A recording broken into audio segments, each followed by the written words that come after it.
Kelly, if you were given a choice between working as an executive for $100,000 a year or working as a screenwriter for $25,000 a year, which would you choose? Well, first of all, executives make a lot more than $100,000 a year. So I actually had to make that decision at the top of 2020 when I was offered a promotion at HBO, and I was going to make $100,000 more than I made currently. And I turned it down because I also, they made me an offer to take a first look writing deal, and I jumped at it, and it was probably half of what I was making. So I've actually had this question in real time, in real life, and there's nothing like it. I think if I went back and had to do it all over again, I would make the same choice. There's just nothing like waking up every day in pure joy and knowing that the first thing that I get to do is crack open my computer, and the last thing I'm doing all day is, still being, wired into that computer, just downloading everything that's in my head. So there's just getting paid to write. There's just no question. Do you think you would have really taken that? Let's say, I know you had some jobs out of college where you were, as sort of an admin assistant or helping agents, things like that. But the lure of six figures or more, do you think that it takes time to realize what is important? Well, let me see if I understand your question. If you're saying that did it take me 30 years to know that I wanted to be a writer? I don't know that I don't think I was consciously aware in all of that time that I was an executive that I was planning on making a transition. I think I had started out as a writer's assistant when I was, just coming out of college. It was I think it was my third job that I'd ever had in the entertainment business.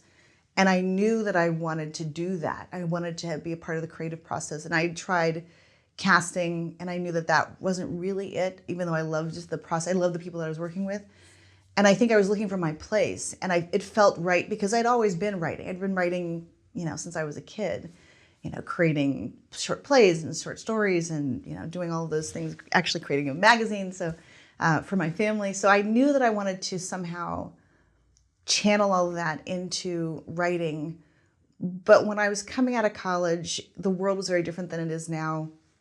There just weren't a lot of places for an African-American young woman who wanted to write in the ecosystem.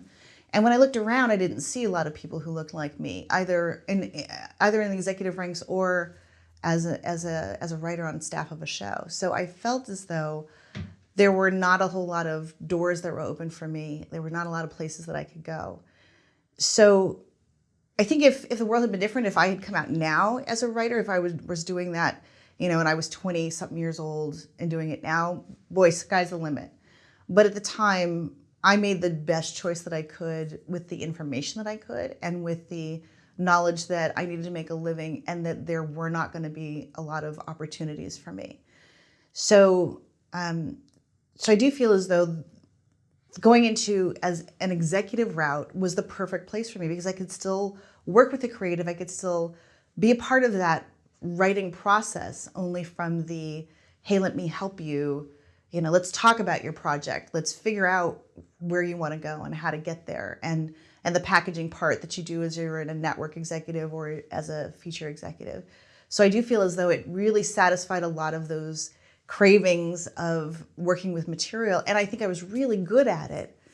And I got a chance to see the industry from a very, very different perspective than a lot of writers do. So I saw the inner workings and realized, there's so many different decisions that get in, that are part of the creative process that are on the business side that you don't see as a writer. You only know the work that you've put out, but you don't know all the other things that make into the decision-making process of why this thing moves forward versus something else that doesn't move forward.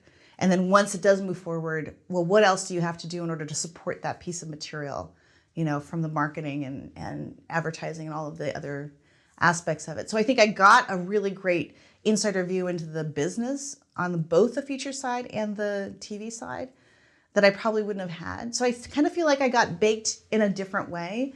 I was always writing though, and I think that need for me to express myself on the page was always there. So I don't think you have to go through 30 years of, how I did it. That was just a kind of a weird way to, for me to do it. But I know that there's also a very long legacy of executives who turned writers. I don't know that they talk about it, but it's not like I blazed a whole new path. And I do feel like, I sort of got to the right place at the right time. Okay, so maybe not the 30-year journey, maybe if you were to give advice to someone on a paycheck versus feeling creatively fulfilled.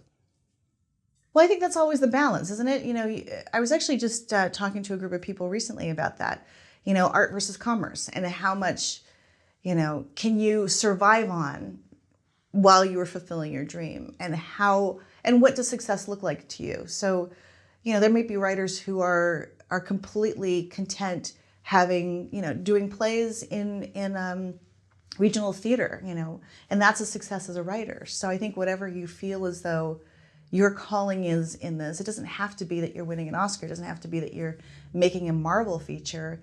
You can write and be satisfied by that writing and create in so many different ways. And yeah, the money thing is hard. It's harder when you get older. It's certainly harder. If I did this when I was 24 years old and right out of college, and I think my rent at the time, this is back at 80 something, my rent at the time was $450 a month. That was it. That's all I had to make to cover that nut. Now it's like I got a mortgage. I've got 3 kids. There was college education.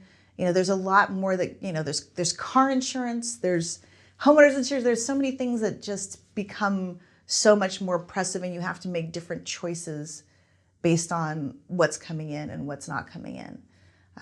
I have the luxury now of having an expertise in something that people want that then can support me as I also pursue this writing. So if it's a lean month, I'll have something to fall back on. That's the benefit, and I think also my age, at my age now, there's a I don't know if it's like a feeling of being settled and knowing that you have worth and you have value that I don't think I had when I was in my 20s. In my 20s, I thought, oh, it's going to be my last job ever. It was always the thing. Oh my God, they're never going to hire me. I'm never going to work again. You don't have that when you're in your 50s because you've got something that you're bringing to the table.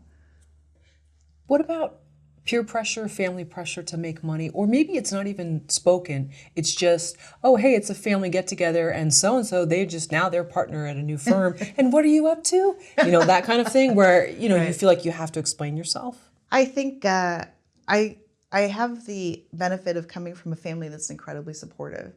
And my mother, who is my biggest cheerleader, and every single morning, calls me up and says, calls me her precious child and just thinks that I'm a genius. So I think that helps.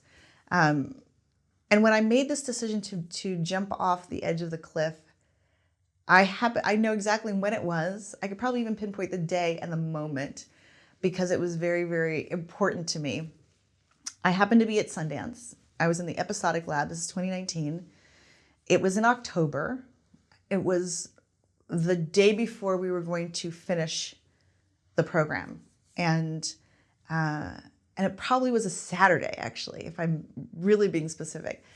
And I was in line to get dinner. It was a buffet line. And my daughter calls me and we had this conversation. And I asked her, I said, Lily, I think I might want to give this a shot. And she said, oh, wow, okay. She said, if not now, Mom, when? And for me, I was like, I birthed the right child because I said, look, we might actually end up having to make some choices financially. Because look, I was coming off of a really nice SVP job at a major studio, network. And she just said, hey, we'll be okay. We'll figure it out.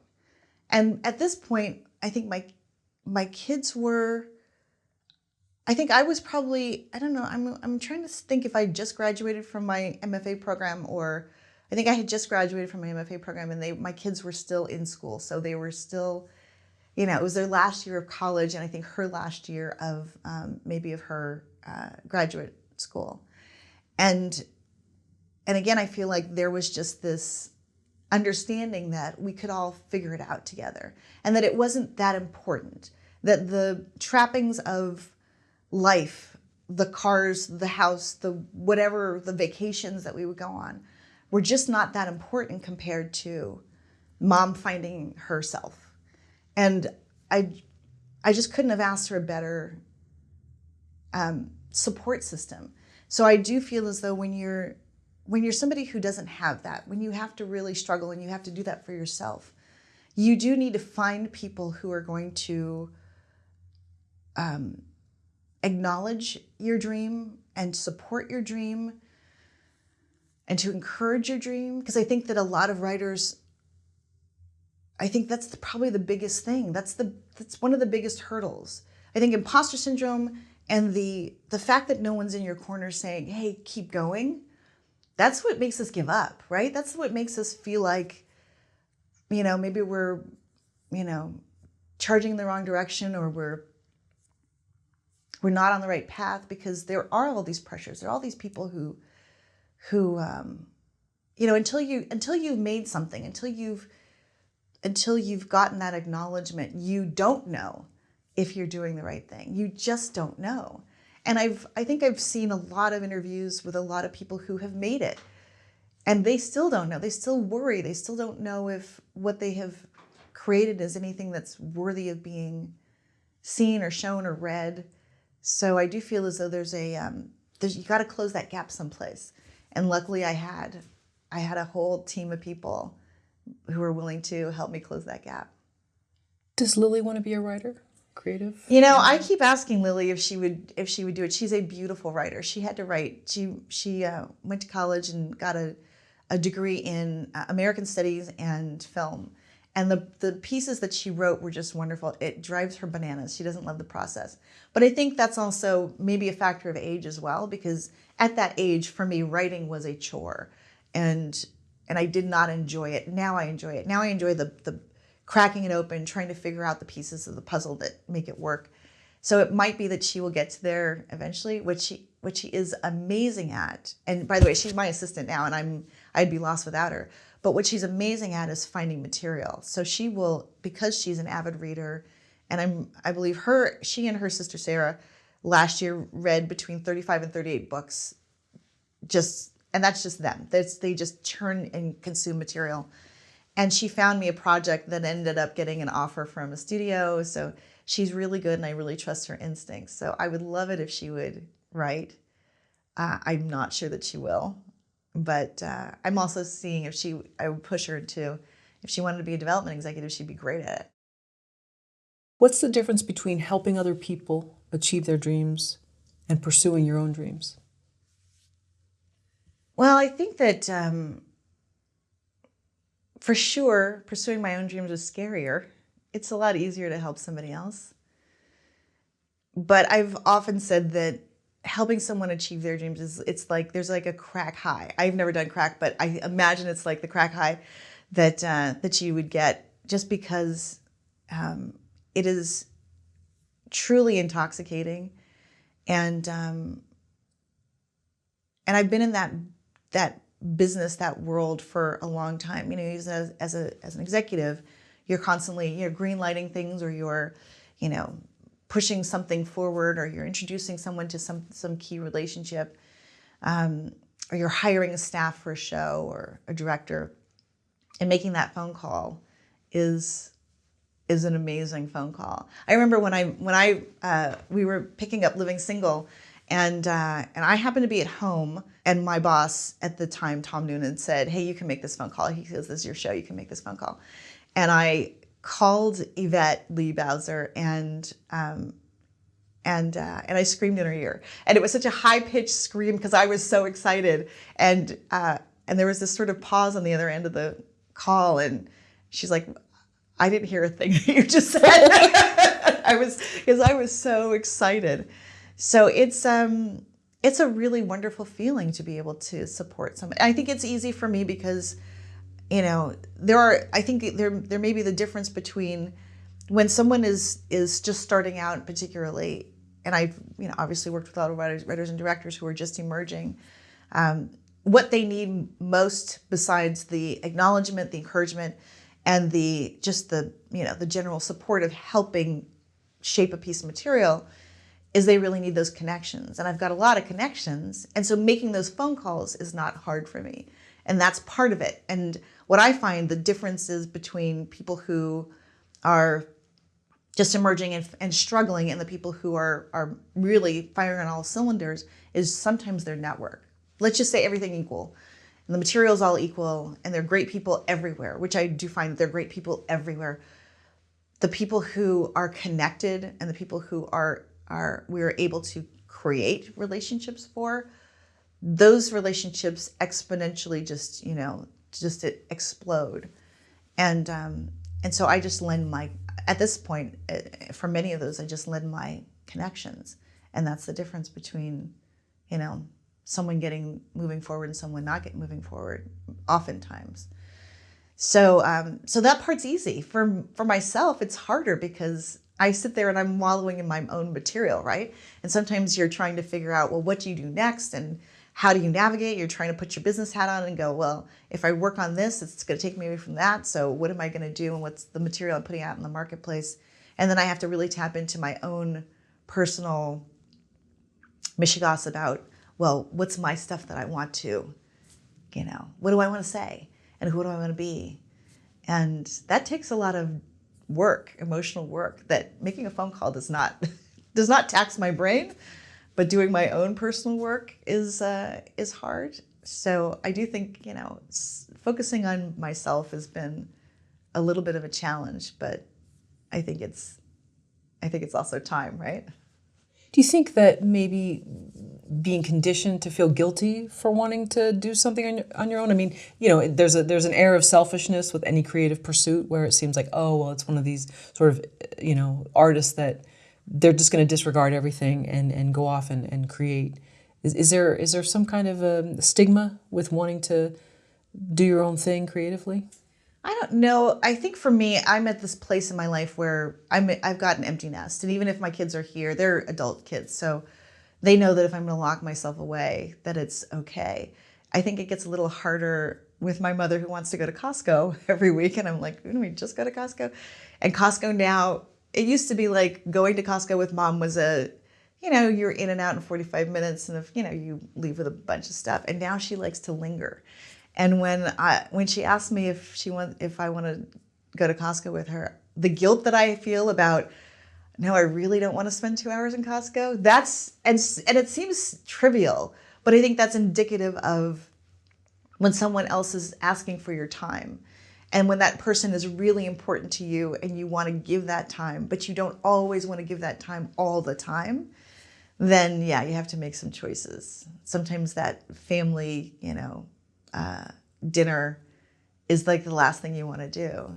So you have to negotiate. It's important to negotiate your family time for sure. They've got great samples. They do have great samples, although they're not always vegetarian samples, and that's my issue. Yeah, sure. Yeah, and from being on the other end of doing samples in the past, you meet people that they want to talk to you, and that's their only outlet right there. And could be vice versa, and it's mutual. Right. But I know you had written some posts about riding the bus. Yes. And some the interesting people that you had met, and it's the same for probably doing some of these samples and some of the people you encounter in the grocery store. That was one of the best. I think COVID shut down my bus riding quite considerably. But from 2015 to 2020, I rode the bus exclusively. And very rarely was I in a car. And it was the best, most, relaxing time. You would not think that it would be. But I think, if you're stressed for time, and there was one day that I was trying to do it, getting to the airport to go to India, and I was stressed like crazy because it was a bus ride that took way longer than it should have. But for the most part, I met so many amazing people. I learned about my town, my city. I really got a chance to engage with a lot of the world in a way that I hadn't in a really long time. And it's a weird thing to say because in New York, you're always in public transportation. In LA, you're not. You're usually in a car. But it was a pretty magical kind of 5 years that I do look forward to. And I'm a talker anyway, so I will chat people up at the drop of a hat. So just put me in a place where there's more people and I'll start talking. Why wasn't it okay for you to pursue your writing dreams when you were a little bit younger? Well, when I was coming out of college, my stepdad, who passed away just before COVID, we had a very interesting conversation. Again, I remember exactly where we had this conversation. It was on the back stoop of his house. And he wanted me to have a real job. And he was concerned. He was concerned that I wasn't going to be able to make a living in the industry. And so he had recommended that I take a secretarial job working for a company downtown. I think it was an interior design company. That couldn't have been farther from who I was personally, because I have terrible taste in decorating. And I know where it came from. It came from his fear that I needed to have some means of support. And he had grown up in the Depression, and I believe his father was a dentist, and he ended up going into the dental field, and he was a dentist. But what he really wanted to be was a writer. And he'd written some books along the way. He'd written them about dentistry. If you want to buy one, it's J.W. Friedman. I don't know, you can look him up. But he had never really ventured out and took it seriously, or took himself seriously. And the short stories that he wrote were just beautiful. And I considered at one point making one of them into a short film, but it's just beautiful work. And then he decided he'd had this idea sort of locked away inside of him for years, and he finally wrote it in his 70s. And it's a book out there. I don't even know where you can find it now, but I think it's called The Seventh Millennium, and it's it's not my cup of tea, but it's certainly everything. It's underneath. It's about his first marriage, and there's like a lot of themes that come up for him. And it was his magnum opus. It was his thing that he wanted to put out there, and he wrote this one little book, and then talked about it for the next 20 years of his life. And I think his concern was that, I think it was a real fear that I think a lot of parents have about their kids. Are they going to make it, or are they not going to be able to make this happen for themselves? So that, coupled with the parental pressure from him. On the other hand, my mom's going, "Go for it, do whatever you want, it's okay." But that combined with, I needed to make real money, and the job that I had at the time, when I was a writer's assistant, was probably barely making rent. But again, it's trying to figure out, well, what's the trajectory and how can you pursue it? And when you don't see people who are doing it, and you don't see that there's a pathway. And I was writing on a show, a writer's assistant on a show where it was 2 Latino leads and an entirely white male writer's room. And that's even in my own, so basically my own backyard, and I can't seem to figure out and navigate how to get in there. I think that there's societal things that happen where, and I don't think that this is unusual. I think if you look back and hear a lot of stories from a lot of people around that time, and even before, it was a hard business to break into. It still is a hard business to break into. And when you're a woman of color, you've got a couple of, the pathways were just not plentiful. So I think that if I had been, I don't know that I knew, I don't think I had any other options. I don't think I was missing anything. I think I was doing the right things. I was writing the scripts. I was working on my craft. I do think that there was a frustration at a certain point where I did stop writing because it was just too painful. But I think I also got in my own head. And I think if I was going to give anybody some advice now, or even if I was going to talk to myself, back in the 80s, I would have said, just keep writing. And I think I also didn't understand at the time that I had something to say. I think I was really probably putting up a roadblock because I thought, well, all the ideas out there are big ideas. All of those things that are getting made are more interesting than I am, not realizing that you are a wealth of story. I am a wealth of story, and I just have to dig deep enough to figure out, well, what story do I want to tell? I could tell a story about riding on the bus, and it could be an emotional, heartfelt, amazing story. I, at the time, probably would not have recognized that, but it took me a long time and a pathway through the executive ranks in order to get to the other side and go, oh, yeah, there's value in just about everything. I think you've said write for emotion, not for gimmicks. Yeah, I think that I think sometimes writers, particularly when writers are starting from concepts and not really delving into the reason why people show up, which is the character. You know, characters are motivated by their emotions, right? So when you are writing and you're writing from just plot, it's less engaging than if you're writing from character. Well, what is this character going to do? Why would they want to do this? What's the reason? You know, who are the stakes that they're doing it for? When you've got those things and you're working from the inside out, it's a lot more emotional. It's a lot, I will connect to your material a lot more. We will all feel something when, you know, when you're writing from the inside out as opposed to the outside in. And you could start with the outside. Obviously, you need something, you know, a plot to hang it on. But if you're not doing the work underneath it, if you're just giving, you know, cool fight scenes, and you're not really delving into, well, why is there a fight scene, then you're going to lose your audience for sure. So let's say if I'm doing a coming of age drama of some woman that's hanging out at Venice Beach all the time and she's kind of floundering and she's doesn't know if she's going to go to college, doesn't know if she can even afford to go. But it's a cool gimmick and we can have cool skateboarders and all these interesting characters around her. But I'm not getting to really her story. It's too flat. Well, I think you have to get underneath the character and figure out, well, what is she really motivated? What does she want to do? What's her goal? Because you don't want a passive character who's just sitting on the beach.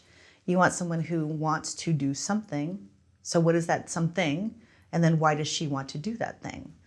So if you have to, you know, writing is really unearthing so much of, you know, you have to get underneath everything in order to have something that really resonates.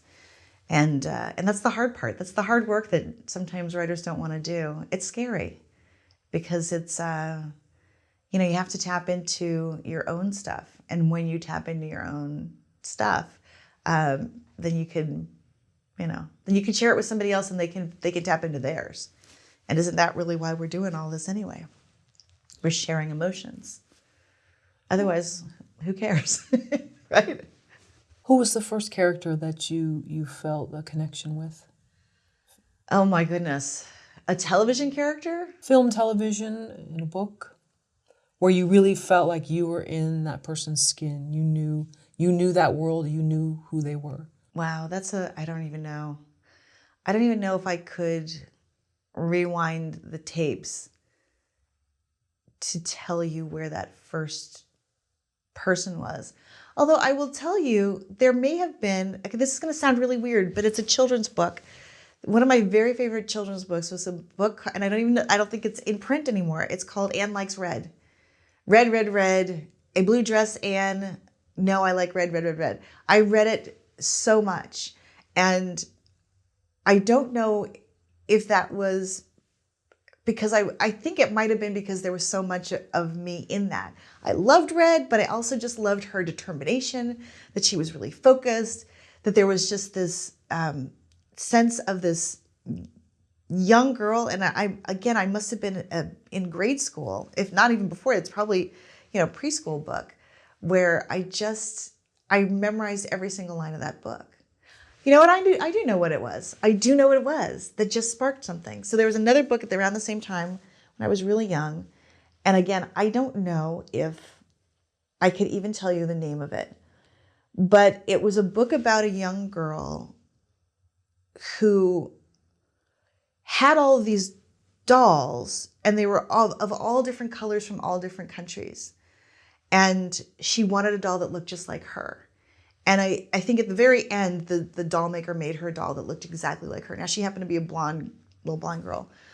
But the fact that this book had dolls that looked like me, there were all sorts of beautiful dolls in different clothing from different countries. And again, that was something that I think for me was like, yeah, there's difference, and I'm one of the different ones. I'm one of the other ones, and wouldn't I love a doll that looked like me? And I identified with the girl, but I also identified with all those other dolls because I looked like that. So yeah, that's a really interesting little piece of like something that you just unearthed there. That's interesting. I'm gonna have to find that book. I think I do know that I still have that book. I own that book someplace, and I'll have to figure that out. Very cool. Wow. I don't know why. I was just, thinking. I know because Cost Plus World Market, they would have these different little dolls, very international. And I always liked going there too because it wasn't, I had a Barbie and a Skipper and all that. But it was just like, just the same thing every time. Yes. Perfectly straight hair, which I couldn't have, Right, so. right. Yeah, I think there was I had a lot of Madame Alexander dolls. And I had a lot of different colors and, different dresses and, yeah. That was a great book. I wonder if there's a movie in that book. I bet there's a movie in that book. Oh, okay. There you go. Adaptation. Why do you say the best ideas are personal? Okay, so I'll say this for and maybe let's see if we can come at it for a couple of different ways. So, it's obviously difficult to write a screenplay or to write a pilot, right? It's a hard thing to do. If everybody did it, there'd be a gajillion of them. They were just amazing. It's hard to do. But again, as we talked about connecting and being able to understand those characters, you really need to get underneath all of the trappings of this is a really cool story to get to the why of it all and the emotion. Because again, that's what's gonna make you want to lean forward. It's going to make you want to come see it again. It's going to make you want to show up week to week, right?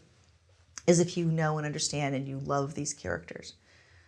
Or I should say at least understand these characters because you may not love some of these anti-hero characters, but you can understand them. And what do we all have that's different from somebody else? It's our own personal experiences. So I can't write your story. You can't write my story. So that's what makes us special. So if we're going to be able to dredge up as writers, our whole goal is to dredge up all of that stuff and to convey it in a way that's going to connect us. And for you to feel what I feel, you need to be able to tap into all of that. Well, what's the best story? It's the one that you have, that you own. So I do think that when I was running the Access program for HBO, we always looked for writers who could access that really quickly. People who were willing and already there at a place where all of their personal stuff was just at the surface, where you didn't have to go through a therapy session for them to unload all of their stuff, because that stuff is the stuff that makes a script really resonate. And you can tell when someone is really willing to go there. Otherwise, everything is very cute, plotty, surfacey, but it's not really moving. So I do think that there's an important piece of this, which is use the stuff that you have, which is, all of you, and put that on the page. And then you can place that, whatever that little ball of stuff is, in any situation you want. So it doesn't have to be that you're, writing specifically about your life. It doesn't have to be an autobiography, but it should, that kernel of that idea in the center of it should be transferable to a story no matter where it takes place. And it's the more truthful you are, the more authentic you are in your writing, the better you're writing. I know for a fact when I write, if I'm not being truthful, and I have to go back and then go another layer and go, okay, how do I really tap into this character? And I have to do the work because, and I think you can feel it. People can feel it when you are being really truthful and when you're not being truthful, when you're doing it for cutesy sake versus you're doing it because you're, as I call it, opening a vein onto a page. Have you ever had to tell a writer that? Like, maybe not in those exact words, but I feel like you're holding something back, or maybe we need to go another layer? Somebody just said that to me recently. They said, I think you can go deeper. And I went, oh, I was caught. And I went, yeah, I know. But it was a hard thing to do. And so this was a script. I actually just turned it in to my manager recently.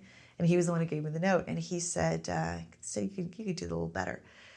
And the story was very much about me in college. So it's a horror sci-fi. There's like some really cool stuff that happens in it, but the character at the center was me in college, and he knew and I knew that I had not done the work. I had done most of the work. I hadn't done all of the work that I could have done, and I went back and I rewrote the entire script, and even throughout the entire storyline, I went in and I went, okay, I was writing and I did a lot of A story, but I hadn't really done the B stories. I hadn't really fleshed out the other characters. I was quick to get to the finish line. And when I went back and I tore the whole thing apart and then put it back together again, and then went back to the original story, but I had to do some of that work in order to figure out who everybody else was in this world.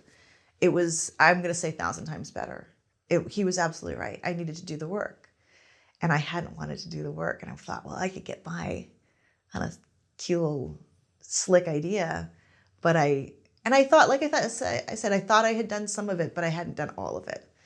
So it does work. And yeah, you have to give those notes all the time. And I think that how you give that note, though, is just as important as the note itself. And sometimes a good coaxing or a good question, hey, what were you trying to get to here? Or what's the theme as you see it? And what's the big question that you're trying to answer? And, how do we help you get there? Sometimes those can be a lot better than, hey, this wasn't great. Or, you can, if you pose it in the, Jeopardy way of asking a question, then sometimes those answers come organically to the writer. Sure. What would Alex Trebek say? Yeah, exactly.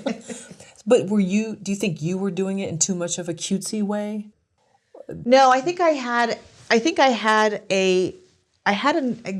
acknowledged to myself that, like I said, I had done some of the work. I had done quite a bit of the work. What I hadn't done was the hardest part of the work, which is when you go a layer deeper. And I think the part of it that was the light bulb that went on for me was that I hadn't written her emotions. I had written what she was doing and why she was doing it. I had the stakes in there. I had everything else. I hadn't gone back and done the work of tapping into what I was feeling at the time and why the story was important and what was the thing that was driving me to write it. Why, beyond the idea, was it important to me? It's a story that I had actually written a draft of this in 2009. So it's something that I kept holding on to. And I realized that there are themes in it that were really important to me that I keep coming back to in other work. And so I knew I had to finally do the work and go, okay, this is really me. It's the setting was Vassar. Everything about it was every single building in it was a sensory, memory coming back to me. And the fear was, well, what if I expose too much of myself? And so I had to let go of that fear and go, okay, let me expose how I was feeling and why I was doing what I was doing and what was that journey that I was on and why was that so important. And that was the key, I think. And when you can do that in your work, when you can really pull back the layers on your own journey and try to ask your questions of, well, why was that important? Well, why was that important? Well, what touched a nerve there? And why did you feel so alone at that moment? And what was the tension that you were feeling with those people at the time? I really get underneath that, that's when things start to really pop. Have you ever tried to write under a pen name where you felt like you could really just let it all go and no one's going to judge you? Or we don't need to know the pen name? I don't know. I don't think I've ever... I do know that I think years and years and years ago, I'd written a screenplay and I submitted it to someone to read under a different name just because I thought it was a little tricky situation. And I didn't get any response. So I was like, okay, that's fine. And in retrospect, it was a very concept-y idea. It was a very screwball comedy kind of thing. But I hadn't done any of the work. I wasn't, I needed 30 years to bake before that kind of thing was willing to come out in the right way. But no, I haven't thought about a pen name. I think for me though, again, I'm at an age now where I don't care. So, and even I've offered to let my kids read my stuff and it doesn't, they're adults. So, we watch HBO together. So what am I going to say that's not, that's not already out there? I don't think that there's anything that I could expose that isn't, exposable, sure. As a human being. I think we all go through a lot of those same things. I think the failure would be on my part if I didn't, right? Like, then what are you doing it for? Yeah, but I mean, even barring some heinous crime, still people, there's going to be judgment, unfortunately, and being okay with that is a really interesting place to get to. Sure. And I'm not even talking about, doing something horrible, but just, whatever it is. But who cares about the judgment? I mean, ultimately, let me just say this. I had a big fight with myself when I wrote this book. I brought the book. Yeah. So I had a big fight with myself when I wrote this book because, it is sort of semi-memoirish. It's very, personal in a lot of ways, but it's also hopefully a manual to navigating some of the craziness that is Hollywood, right? And for me, the biggest challenge was not even writing the book. It was the moment where I realized that the book was going to go out, right? Now all of a sudden, everything is exposed. So I, of course, went through panic. And then the other part of the panic was I had to have a social media presence. And I was not good. I was the worst Facebook friend on the planet. I did not do Twitter at all. I did not do Instagram. I was never on LinkedIn. It was just an annoyance, and my publisher said, you need to have a social media presence. And I went, oh, all I'd seen on social media was people bashing other people. I didn't see any support, love, camaraderie. I see it now. I see it. I'm on some of the screenwriter and the writer, chat rooms or whatever, and I don't even know what you call them, chat rooms. The threads, and people are incredibly supportive, which I just love. But I did not really want to put myself out for that kind of exposure because the vitriol can be damaging, right?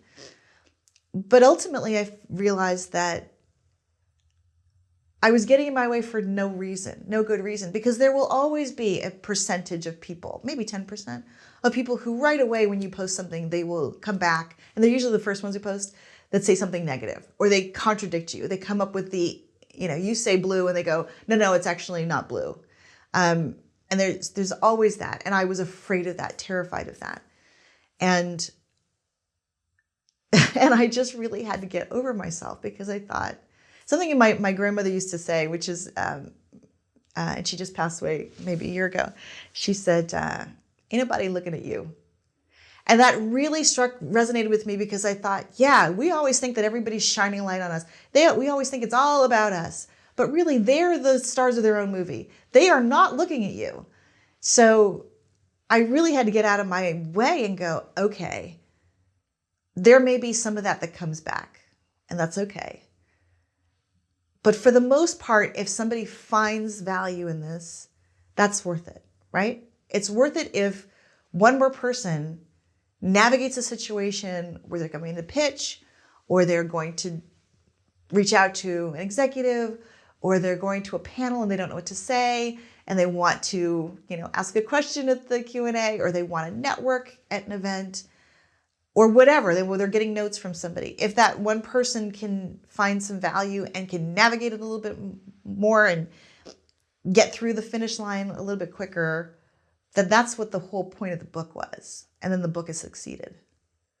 So sometimes you just got to get out of your own way and realize that I don't know that it matters in the grand scheme of things. 100 years from now, who's going to care? Or they might care in a good way. They might care in a good way, yeah. So at what point do you feel like then you were able to go, okay, the book's coming out and that's a good thing, and not be terrified? Or maybe, it's scary. The It's terror scary is real. Yeah. I don't know that I think I got over the fear of all that when people started to say, oh, I've seen your posts and I really like them, or I really enjoyed the whatever I think too, it might have been, I did the piece for Variety. Cynthia Littleton was so great about it. And I said, I'd called her up and I said, hey, I've been thinking about posting this piece about diversity, and would you like to take a look at it? And she goes, yeah. And then she calls me back. She goes, I'd like to run this. And and the feedback that I got from people was wonderful. And I think with every little step where you gain a little bit more confidence, you go, okay, I did that. Maybe I can do this. And maybe I can post the fact that I'm writing a novel on on this blog.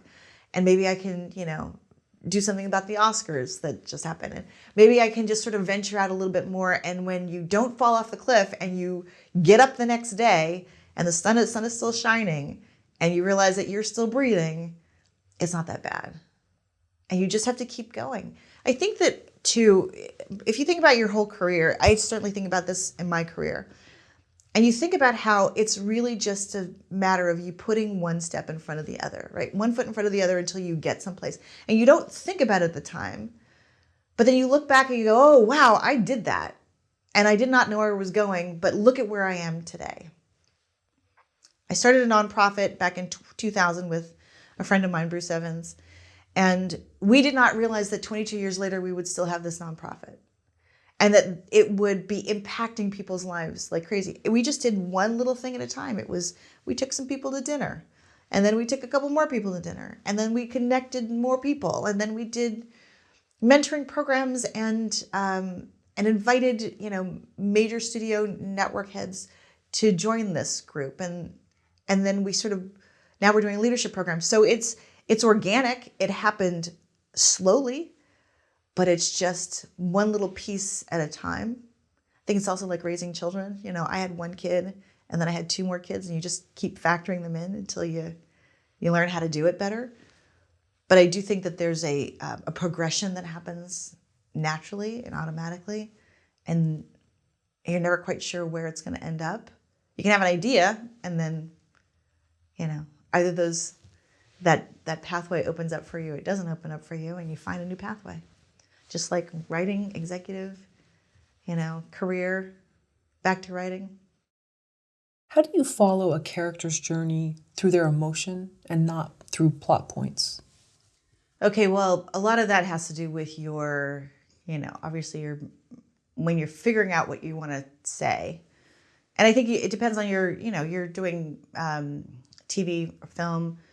With a film, you obviously have a major dramatic question. They're going to answer that by the end. Either they're going to get what they want or they don't get what they want. And in television, you're obviously doing it over a longer stretch of time. And there may be mechanisms if you're doing streaming versus, broadcast. Either you want that person to have to learn that lesson over and over and over again on the comedy side, or on the drama side, it's going to be a week to week. You're going to keep doing the same thing essentially, right? And then on the streaming side, sometimes there is an endpoint, right? Look at Queen's Gambit. There's a feature structure underneath that, and so, she gets to the end of her want. So, but when you're figuring out what the character, you need to figure out who your character is. For me, what I do as a practice is I do a character aria, which is, and I think other people have different, ways of talking about this. I actually heard, I think the Screenwriting Life has a podcast, Meg LaFauve and Lorraine McKenna do this whole thing about, and I think they call it an aria, but they do it song. What is that your character singing, that want? For me, I always called it an aria from way back, which is just on a single page. I just do a monologue where the character is yelling at someone, the antagonist, about what they want and why they want it. And it helps me focus. And I think it was a practice that I always did for my fellows. It helped them focus on how that character moved in the world. What do they sound like? So do they have a dialect? Do they have a Southern drawl? Whatever that is. And then what is it that they want and why do they want it? And how do they plan to get it? And I think that when you are able to focus that character, you may or may not ever use that. I think usually at some point, usually in a movie, it comes, at the low point. Somewhere there's a moment where they lay it all out there. I just want this.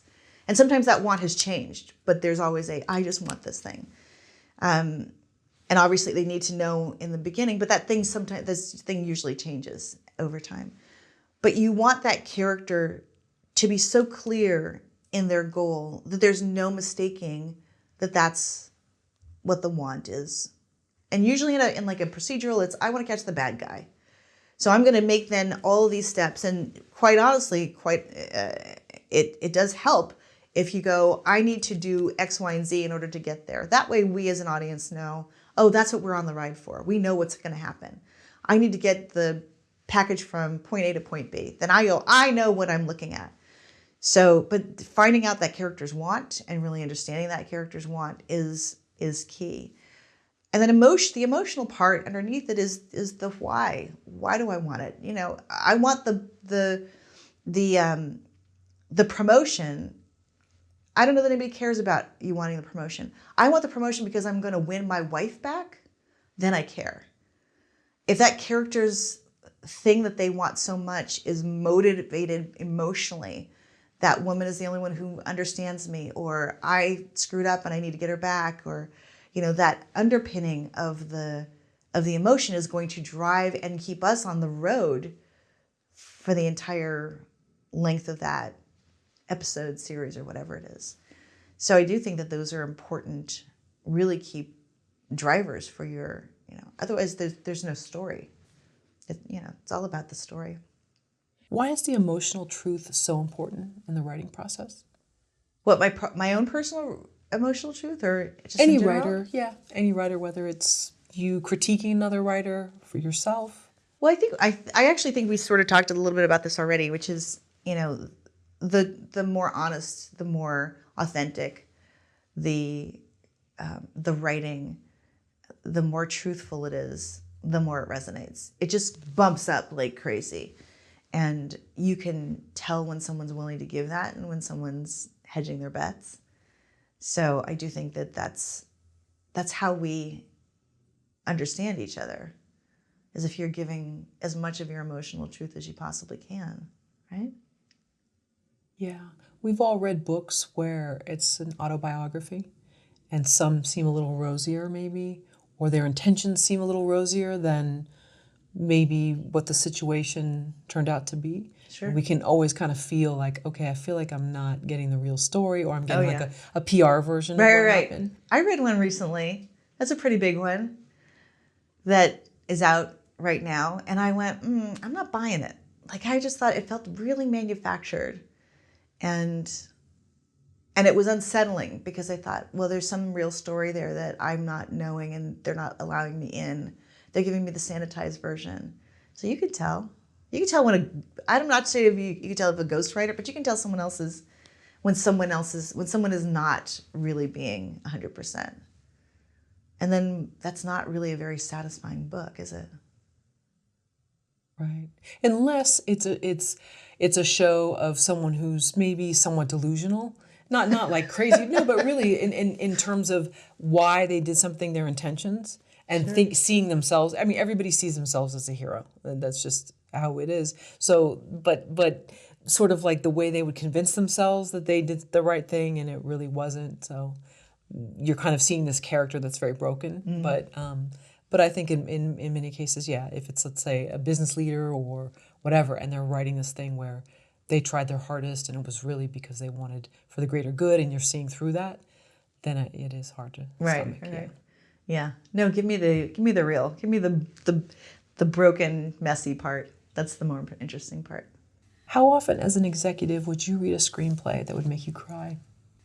Well, as you can tell, I'm a big crier. So I'm not going to say I read a ton of them that would make me cry, but remember, many times I was in the comedy department. So I spent a huge chunk of my career doing the comedy thing. And then, someone asked on Twitter recently, they said, what's the best script that you've read from a newbie? And there was a script that a couple of writers, a team of writers had written after a very fraught development period where they had not been entirely truthful about their intentions. They were trying to do things that would sell as opposed to things that they loved. And at a certain point, I don't think they were going to mind that I tell this story. But at a certain point, I pulled them aside, and it was towards the end of the program, and I said, okay, what's going on here? I go, because this isn't working. And they were trying to do something really sci-fi. And they go, well, we thought, we could, there are not that many writers who look like us in sci-fi. And we thought we could sort of, basically they were trying to game the system, right? And I said, well, this feels like a mashup between Hunger Games and Game of Thrones and, something else thrown in there. I said, so what is your favorite show? And they said, This Is Us. And I said, then you have to write your version of This Is Us. And I'm going to say a couple weeks later, they delivered a script that knocked my socks off. And I was sobbing at the end of page 1. And by the end of page 3, I was just a puddle. And a coworker walked by. I was in the office super early. It was like 7 in the morning. And a coworker walked by and stopped and said, are you okay? And I was like, no, it's a really good script. And I was wrecked, and it's still probably one of the best scripts I've read to this day. It's just, and the pair had just rolled out of college, had just rolled out of NYU, dramatic art school, the drama program. And I think that's why I say that there's talent everywhere. We ended up getting there was another team of I think the season before, I want to say maybe 2015. Again, they had just come out of college. So age is not a factor. Obviously, I'm making a career and I'm in my 50s, late 50s. So age is not a factor when you think about the talent that's out there. And when you get people who are so willing to, again, be emotional and be truthful, you can feel them on the page in the script, then it just is undeniable. So, and then I will also say, I also read scripts I read a lot of scripts of things that have already been produced that I know have made me cry. And I just want to see, well, how did they do it? So my own process is, I read a ton of scripts even now. And I usually put them up on Scriptation, I think it is the app. And I go and I circle things and I let go, this is a really cool way of doing something, or I love this turn of phrase, and does this feel like it's something that I can kind of use, or I love the formatting in this, and this is how they made the action go faster, and this is how they use their dashes or their introductions, and I learn from other people and other writers. So, and hopefully implement some of that juicy goodness into my own scripts. But I would say I could probably count on one hand the number of scripts that have made me cry, but that doesn't mean that I haven't been moved. And I've been moved quite a bit by people's honesty and their willingness to go there. How does a screenwriter with no connections break into Hollywood? You got to get some connections. So yeah, it's hard. You can't do this on your own. There's no formula for that.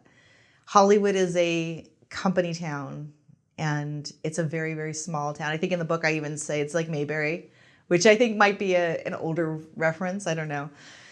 But it's everybody knows everybody, and we're all maybe 2 degrees of separation. So I feel like there's not anybody in this town that I can't get to within 2 phone calls or emails. And I think that's, when you've been here long enough, you just know more people. And because people like to work with people they know, they want to work with people who've been vouched for, somebody's, a recommendation, some sort of, someone who's connected to someone else, because they want to make sure that you can deliver. So there's that whole factor that just sort of let's just set the table with that right there. When you're trying to get into Hollywood, you got to use the people that you do know. And you can meet people everywhere. So there's a ton of festivals. A lot of people go to festivals or panels or whatever gatherings they can. And one connection will lead to many other connections. And I think the great thing about a lot of the festivals these days is that people are there because they want to help. They want to connect. I was at Austin Film Festival, and I think within a couple of weeks, I was also at Catalyst that's in Duluth.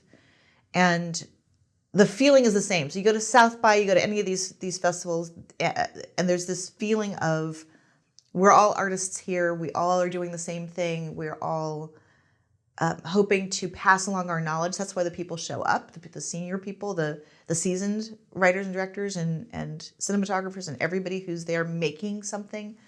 They're there to pass along that knowledge. There's a wealth of opportunities to connect and make connections. So start there. We're now in a place where now the universe is connected by, the internet and Zoom, thankfully.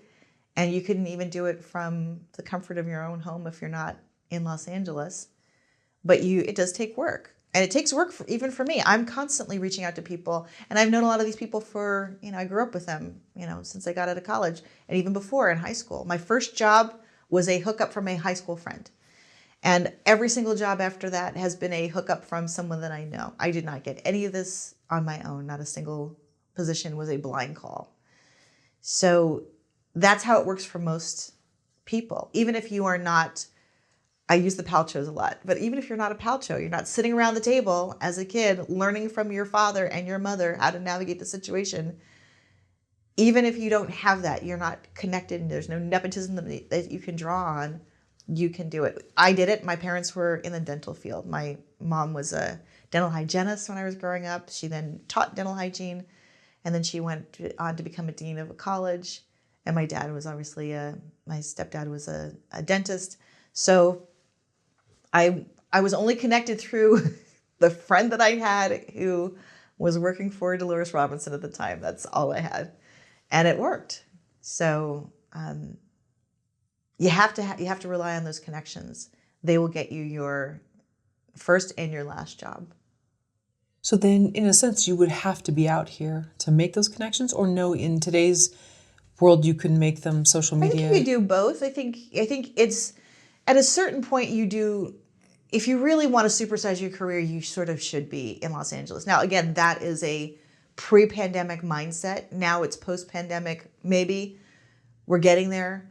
So there may be a factor where we will come back to in-person. I prefer in-person because there's just you vibe off of people very differently than you do over Zoom, where you just have I've got a glass in front of me, you've got a glass in front of you, and there's just this weird chasm between us of whatever the internet is, microfibers or whatever.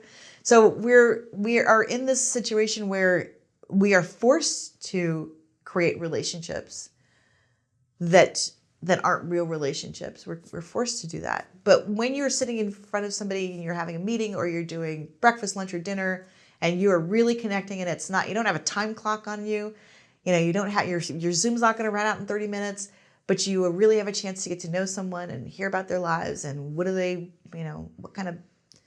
what do they like to eat on their spaghetti, whatever it is. There's something that happens when we are creating those relationships and those friendships. And then you have to nurture those and you have to keep them up. So how are you going to do it? You have to schedule another Zoom. So is it doable? Of course it's doable. Everything's doable. And there's no right and wrong answers. It all works, but it's a little harder. It's people have to know you, and then people have to be able to connect you with the other people that they know. And it's easier to do that when you are in one place. And in the book, I say, look, the trick of it is that if you live somewhere outside of Los Angeles, and again, we're talking about in-person events, you're outside of Los Angeles and you come to LA 2 weeks out of the year. Well, then everybody who you are relying on to connect you with other people have to work their schedules around you, and they have to try to figure out how to fit everybody that they want to connect you with into that 2-week frame and time frame. And it's not fair to anybody on any side. And usually those meetings get canceled. It's canceled all the time. A friend of mine Carrie McCool used to call it cancelicious. She used to say, oh, your lunch is canceled. It's cancelicious. So yeah, you're going to have to come into a situation where you are available at the drop of a hat. And you might find that there's a party or there's a screening or there's a gathering at the academy that you want to go to, and it's happening tomorrow night. And if you have to book a flight and you can't get in, then you're not going to be at the party with the rest of us. So at some point, you have to figure out a way to do it. In the meantime, though, there's a lot of prep you can do. You can create a social media profile. You can make relationships that way. You always have to be a value add to whoever you're reaching out to. Just don't ask them for, hey, can you read a screenplay of mine? And the answer is always going to be no. But you have to figure out a way to create a relationship long distance. What if someone's like this hot young writer, let's say on the East Coast, and they have an IMDb Pro account and they've gone through the top 30 and then they've filtered out the next top 30. They're sending these queries out and they're just here for a short time. Is that really going to work though? Because in some ways it's disingenuous because you're just like, hey, I'm here. Let's network, i.e. help me out. Help me get to the next level. Sure. And people in LA that have been here a while or have grown up here, as you have, they can smell that a mile away. And it's off-putting because you're like, oh, they need me for something. Yeah. It's not because they want to hang out with me. Right. Well, those are that's not nurturing a relationship. That's being very transactional. It's I need something from you. And again, you're talking about somebody who's not offering something, except maybe finding the next big thing. But everybody thinks they're the next big thing. So, and we've heard that so many times, and then we've been burned by it so many times. Like you read the script and you go, nah, it's not that great. So we are very cautious about how we're going to spend our time and what we're going to, if I'm going to crack open your script and spend an hour reading your script, I want someone to have vouched for you. I want someone to have told me, hey, this is worth it. So I'm probably not going to take your word for it because you think you're brilliant and I might not think you're ready yet. Not that you aren't going to be brilliant eventually, but maybe you aren't brilliant enough for whatever opportunity I might have. So yeah, you have to figure out a better way to do that. And I think a good gauge is then enter a competition, enter a program, get a little vouching by somebody who we already have bought into their level of taste. So when you're anointed by Sundance, then we know that there's a bar, you've just sort of leapfrogged over a lot of other steps. So you can do it that way. So get noticed, get known where you are. Right, and on the flip side, and I realized I took a negative slant with that, and on a different slant, I saw a woman on Screenwriting Twitter say, I just want to say to all the screenwriters out there who haven't gotten work from Screenwriting Twitter to not feel badly because so many people are promoting that, hey, I just landed this and I just, Right. and it's all looking so rosy. And she said a lot of people can then feel bad because they're not getting that. She's like, I've gotten 2 possible job offers and none of them happened. And I just want people to know, don't think that it's you, because it's a small percentage. What do you think about that? I really love enjoyed that she did that. I think that's terrific. And again, that's why I love Screenwriting Twitter. I love those threads because people are very, very kind and very supportive. And they all know how hard it is. And there are a lot of people who are on that who are very successful, who are saying, look, it's hard for me too. And careers go ups and downs, may have ups and downs, and not everything's rosy. And people do tend to filter all of the negativity because they don't want to seem like they're complaining or, that they're not making it happen, when so many other factors go into whether somebody sells something at that moment or doesn't sell it. So yeah, I do think I would say to everybody, take heart. If you read Stephen King's On Writing, it's, he was like, he'd gotten so many rejection letters. I think, there's so many people out there who have had that experience where it just feels like it's Sisyphus trying to roll that boulder up a hill and you aren't getting anywhere. And then eventually you do. Or you find another way to make your inroads, or you find a different definition of success. And again, not everyone's going to write a Marvel movie, nor should everyone want to write a Marvel movie. But if that's your barometer for success and you are missing all the other opportunities out there, then you have to figure out, why are you a writer in the first place? What are you trying to do? What do you want to accomplish? But I do feel as though I love that she is out there singing the truth, because that's important for people to acknowledge. It's not all roses. But the great part about writing is that it is in itself a reward. So regardless of whether or not I ever sell anything, again, as a writer, the writing itself for me, when I write something really good that I think is that I enjoy, that I want to go back to and read again, then I feel as though there's that, at least I have that. And then hopefully everything else, you want to make money, you want to make a living. That would be really awesome. But yeah, you have to figure it out for yourself. Well, and then to On Writing with Stephen King, there was another part to that book, which was he'd established himself, but now he was needing to, live a certain lifestyle in order to churn out pages, and changing that as well. So that's something that everyone just thinks, if I can just get to this part, but what about sustaining that part? Sure. So that's something that, no, we don't want to hear that part, because it's all going to be magical once we get there. Right. That, don't worry about me. I'll be fine here. Well, we see the challenge in front of us. We don't always know what's going to be after that. That's another little thing that you go, oh, I didn't realize. Once I stepped over the cliff, I didn't realize, oh, there's another whole mountain that I have to climb. How many people were on your executive team at UPN? Oh, well, we had a really small, lean, green, lean and mean group of people. I had a manager, I believe, or director level person, and assistant. But I don't think it was much bigger than that. I think it was just the three of us. How did you decide which screenwriters would come in to pitch? Well, when you are an executive, a lot of things come through agencies. So we had our fair share of things that came through agents. But because I was a woman of color in a company that was very much, our mission was diversity. Even as programmers, we found a lot of people on our own. Not everybody was, especially people of color, were not necessarily represented at the same rate. I don't know what the word is. We weren't getting the same kinds of agents. And also when agents were pitching us people to come, to come in with ideas or to get on staff, they would always pitch the brown people last.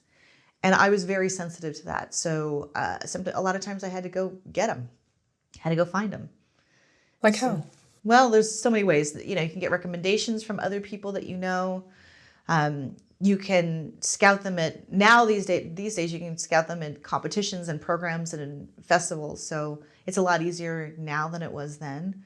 But it was probably a lot of, and also I will say, I was always at the comedy clubs, and a lot of the things that I was doing at comedy were finding those talented up and coming comics. I was probably at a comedy club every maybe 4 or 5 nights a week. Oh, sounds like fun work. But I also had a lot of friends who were comics, and so we were constantly out at the Improv or the Laugh Factory or the Comedy Store. Every now and again, we'd have to trundle all the way out to the Ice House, but for the most part, I was surrounded by a lot of comedy writers anyway in my group. I used to get together every single Saturday for 10 years. I was part of something called the Breakfast. I think we call it the Breakfast Group, but it was a Saturday breakfast. We had it at 4 and 20 over at Laurel and Riverside. I've been there. Okay, so I lived on Riverside Drive, and so we had this group, and it was a group of. I was the only executive, it was the odd man out, but it was actors and writers for the most part. But we were all working in the industry. And it was a group of people that half of us came from my high school, and then the other half came from one of my friends' college group, whatever. It was like this whole group of people. And I met a lot of people that way too. And there were a lot of introductions that were made. But yeah, you have to be very creative.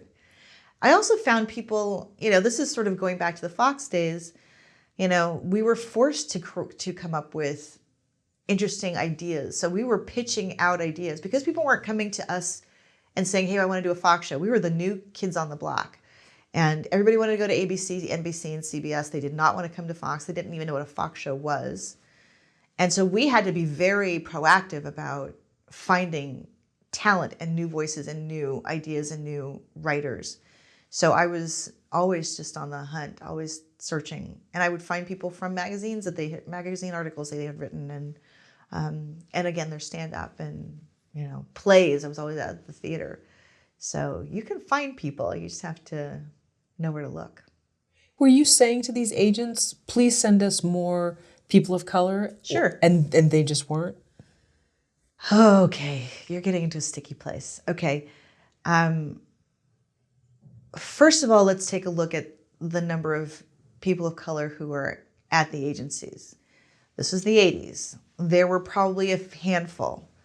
There were not that many in general. Or no, I would say this is the 90s, the top of the 90s, because I got to Fox in 92. So, number one, they're not checking for the people of color. If you remember at the time, and again, I don't know the numbers now, but in broadcast, black shows, because there were no shows with Asian leads except Margaret Cho once, right? I don't think there were a lot of Latinx leads, right? We had Chico and the Man. We had a very short-lived Trial and Error. I don't know. They weren't plentiful. So with a lack of agents who were a part of those communities, and then,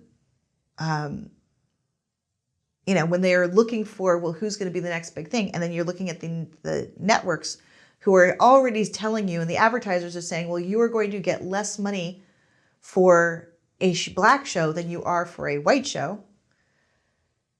It's not the biggest moneymaker at your agency. You're going to try to hit the home run with the friends, right? You're not going to. You're trying to get that. So I think there are a lot of different factors who are going into the mix at the time. So yeah, they weren't necessarily bringing on board a plethora of black showrunners. They weren't nurturing them. They weren't. I'm telling you, if I could tell you how many times I had got at the time that was like you get your big ass book of all the writers and all their resumes, and they physically print them out. You have to take them back, and they would never pitch the black writers. They were always pitching everybody else. And even when people come in to pitch, it was always a white writer coming in to pitch, hey, this is a black show. And I was like, when I got to UPN and I was able to make those calls myself, I said, that's not happening anymore. It's not where we're going to start. So, yeah, I think now we're obviously in a different place. Thankfully, we've evolved. I think there are probably many more agents, probably not as many as they should be, and more managers. So there's now a spotlight and there's a way for us to infiltrate the business in a way that we didn't have before. So at that time you said, okay, they're not going to do it the way we want it, or there's not access to who we want, so we'll go and find them. Sure. We're going to look for them. And a lot of those times, too, we plucked the number 2 off of a show that did have somebody, that did have a black lead probably who were coming up the ranks. And we would find, okay, well, let's get that next person who's ready. How many pitch meetings would you schedule a day? We had them every hour on the hour. So more than likely we would do, so a typical network executive's day is usually a breakfast. Sometimes now, these days, obviously not so much, but I usually would start my day with a breakfast. Then I'd have a 10 a.m. because I was in the office by 10. Every now and again, like a Tuesday morning or Monday morning, we'd have a staff meeting at some point during that week, probably Monday or Tuesday, where we'd go over weekend read. So we go through all of this material that had can't come in, or it would be a meeting. So it would be a 10 a.m., 11 a.m., a noon. Then we'd go to lunch, come back, and we would do either at 2:30 or at 3 o'clock, 4 o'clock, 5 o'clock, sometimes a 6. Sometimes those 6 o'clocks would end up being, actually at UPN we had 7 o'clock meetings as well. So we had, those were usually within the company, but it might have been a programming conversation with scheduling or with, it would be a budget conversation, whatever it was, but we were stacked every single hour you had something. And that's why I say when you got a chance to, when somebody canceled, it was like, woo, because every single lunch was a meeting. That's another meeting, right? It's not just lunch, it's a meeting. So when I had kids, I would go home. I'd get home by 8. And I usually had to lay down for at least a half hour before I could even be sane enough to see my kids who were about to go to sleep, if they hadn't already. So it's a lot. It's a lot. And then there are also sometimes you have dinners. So it's a constant churn of activity. And within all of that, you are then the last 10 minutes before the end of the last meeting, or at the end of the last meeting, you have 10 minutes maybe, and you can go through some of your emails and go through some of your phone calls and try to return calls and try to reply or read a next script or look at somebody's credits who's coming in to pitch you. So there's always something to do. There's always something to fill your time. It's exhausting. It's exhausting. And then imagine you're managing then the projects that you have already bought. So let's just say I've already purchased, and I'm going to say at Fox, we purchased 65 scripts to 85 scripts a year. At UPN, probably a little bit less maybe, but still probably in the, we're not talking a couple, we're talking, 50, 60 scripts. So we're managing all of that material and giving notes. So some of those are notes calls. They're not all pitches. So there's a lot. And then we have to obviously connect with one another to say, okay, what did everybody think about this before we give notes? So there's a lot of stuff happening during the day when you're a network executive. And it doesn't end on your weekends. You're still doing it on the weekends. So it's a 7-day-a-week job.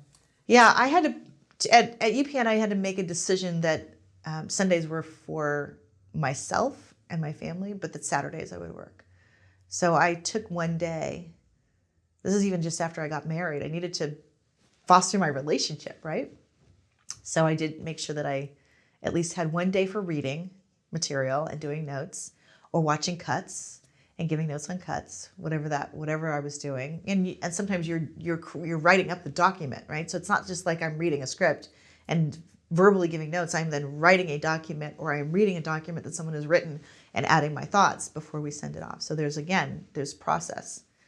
And then at least one day for relaxation. And was it really relaxation, or you were always available by phone?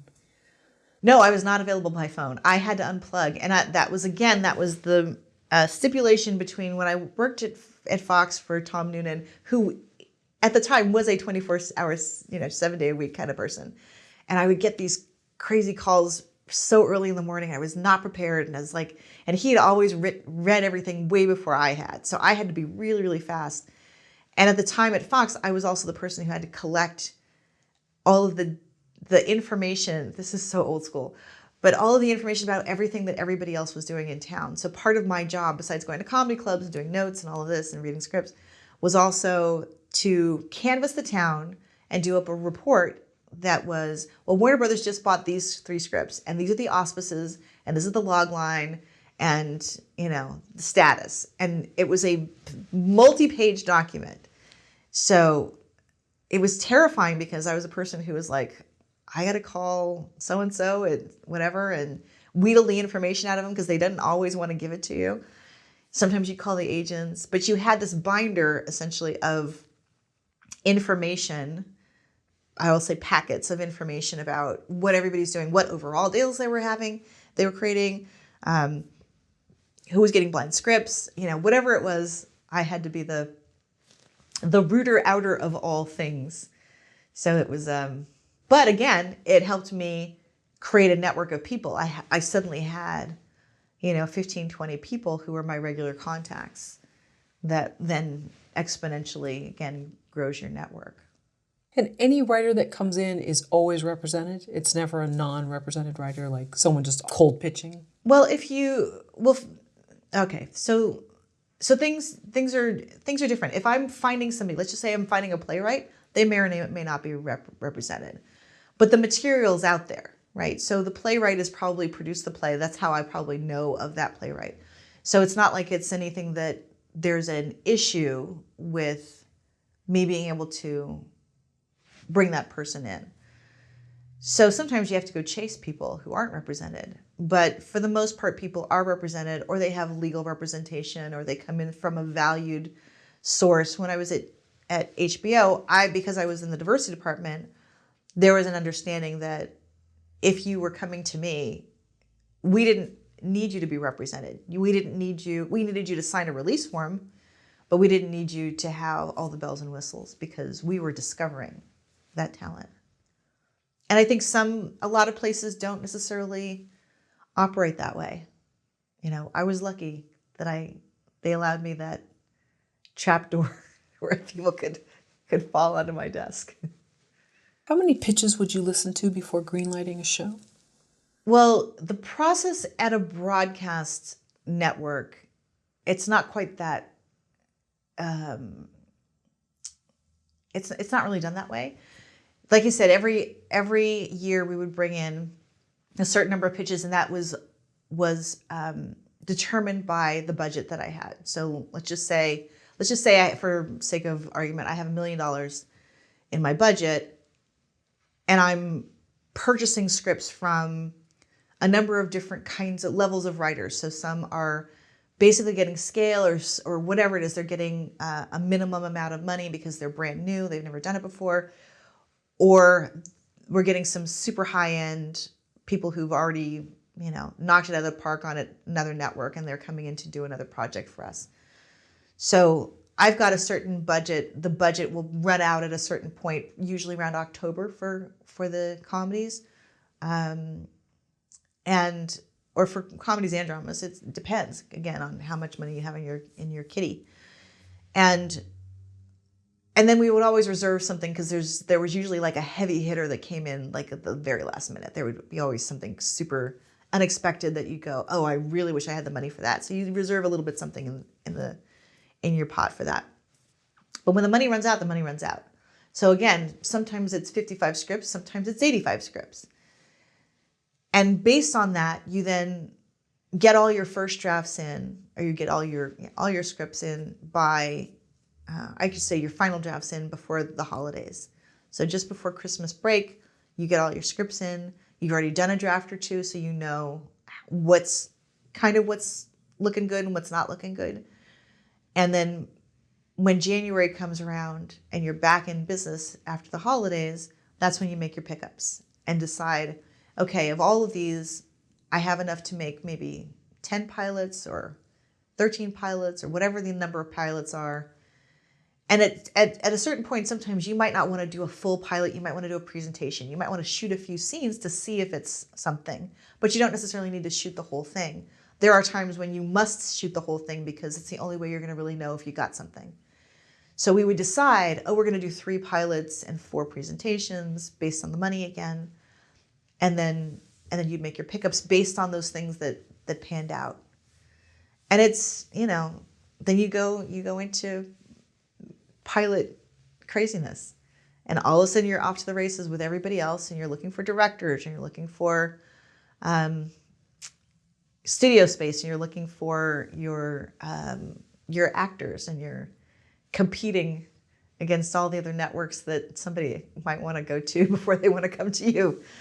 And you're doing your best to scramble to get the very best package that you can, the very best, team of people. And how are you choosing some of the staff writers? Well, that comes after you get the pilot done. So let's just say then the pilot gets shot, edited, you see the rough cut, you go back and you give your notes, you polish it up, and by May, when the upfronts were coming up, you then have, you know which ones you were putting on your schedule and which ones you were going to hold for mid-season as mid-season replacements. And then you go out and you announce it to the world. And somewhere in that April delivery of the pilot and the pickup to series is a couple of weeks where you pretty much know what's going to end up on the schedule, and you've sort of tipped a hand to the people who are producing those things, and you go, all right, it's looking really good. You should probably start to read some scripts and get some stuff. Or it's on the bubble, or it's not going to work out. And then, that's the problem of the showrunner, to go assemble that team and start reading people. And because we've worked with a lot of writers, we will have an idea of kind of who we would like to have in that group. And if the showrunner's amenable and meets and likes those people, then great. And if they don't, they might have their own ideas. It's a little bit of a negotiation to decide, who's going to get on staff.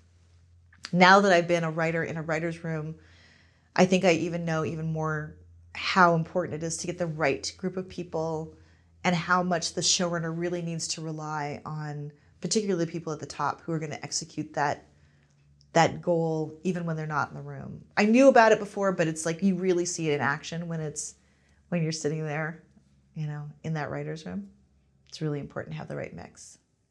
That's interesting. So what does that mean when someone's not in the room and they can execute, so they can then give notes over the phone, or? No, I just mean that when you're running a show as a writing showrunner, there's other things that you have to take care of. So you are also, when you're launching your show, you're doing your press, you're in the edit bay doing post, you're managing your talent, you are putting out fires left and right, you're talking to the network, you're pitching new stories to the network and the studio. So there's a lot of other things that happen. That's why the showrunner is so important.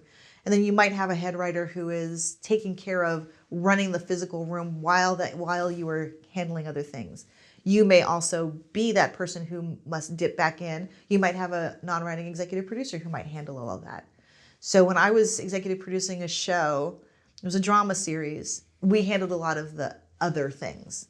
We were in the edit bay all the time.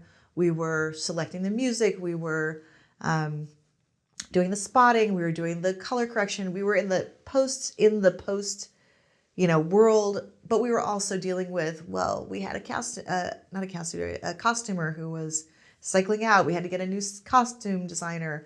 We had, crew changes or other issues. We had to figure out, what does the poster look like? So there's other decisions that have to be made that have to go along with the show, the physical writing of the show. So there's a lot of, kettles boiling. Sure. I know I'm mixing my metaphors like crazy. No. Okay. Now I'm getting a better picture of it. Right. Okay. So you've got the writer's room. Right. They're there 14 hours a day, I guess. Well, ish. they come in at, it said 10 to 6 kind of job. I think. Okay, all right, maybe. Although there What's the are Blue there, Moon? there Yeah. are legendary shows where they just never went home.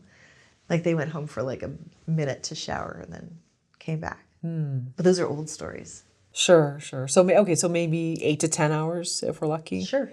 Okay, so that's its own sort of moving part, and then you've got all these other decisions that you're making, whether it's the poster, press, color correction, things like that. Yeah. Okay, interesting. Yeah, and managing the machine. What makes a terrible pitch? Ooh, probably not enough preparation, not knowing your character or your world. There are staples to every pitch. Everybody needs to know why you're the one to write the pitch, the show. You need to know your character really well. You need to know how they operate within the world, what the conflict is, what's the ensemble around them. And if you can't articulate that, it can be a mess. But I don't think anybody ever walks into a pitch thinking it's going to be a terrible pitch. They don't want to make a terrible pitch. That happens by accident. But when you know a show and you're passionate about a show, showing that passion goes a long way. That can really remedy a lot of ills. Even if you aren't great at articulating them in the way that you think is the smoothest way to do it, I think sometimes just your enthusiasm for the material and knowing that material and knowing what you want to say can be, make all the difference. I know it terrifies people. It's a terrifying thing to go in there and want to tell a story really well and not wanting to screw up. And because you don't want to screw up, you end up screwing up. But you have to remember that people have heard a lot of these things. They've heard 1,000 of these pitches. You're not bringing in anything new. It's very rare that you're bringing in something that's so wholly different. But what you are bringing is yourself.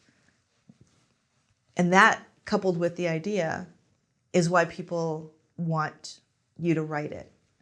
And remember, they're not creating a show for you to sit and tell the story on television, right? That's not you pitching is not the show. The show is how you're going to execute it on the page. So I think if you can release some of that anxiety and just go in and tell us and talk about why you love something and why you think it's a great idea, then the details don't matter. Especially if you're the person who comes in with a note card, or you come in with your page and your page is shaking, acknowledge it and just go, I'm awful at this. There are plenty of people who are terrible pitchers who end up selling things. So if you could just hang a lantern on it and just go, look, I'm going to botch this terribly. But guess what? I love this so much. And I think you should love it so much. Then, I think you could squeak by. It sounds like then terrible pitch isn't nervousness, it's lack of enthusiasm. Well, you could be nervous, but again, if you're nervous, there are so many other ways to mitigate that. So bring a partner, or bring your agent, or bring somebody who's going to fill in the blanks and who's going to, be your wingman.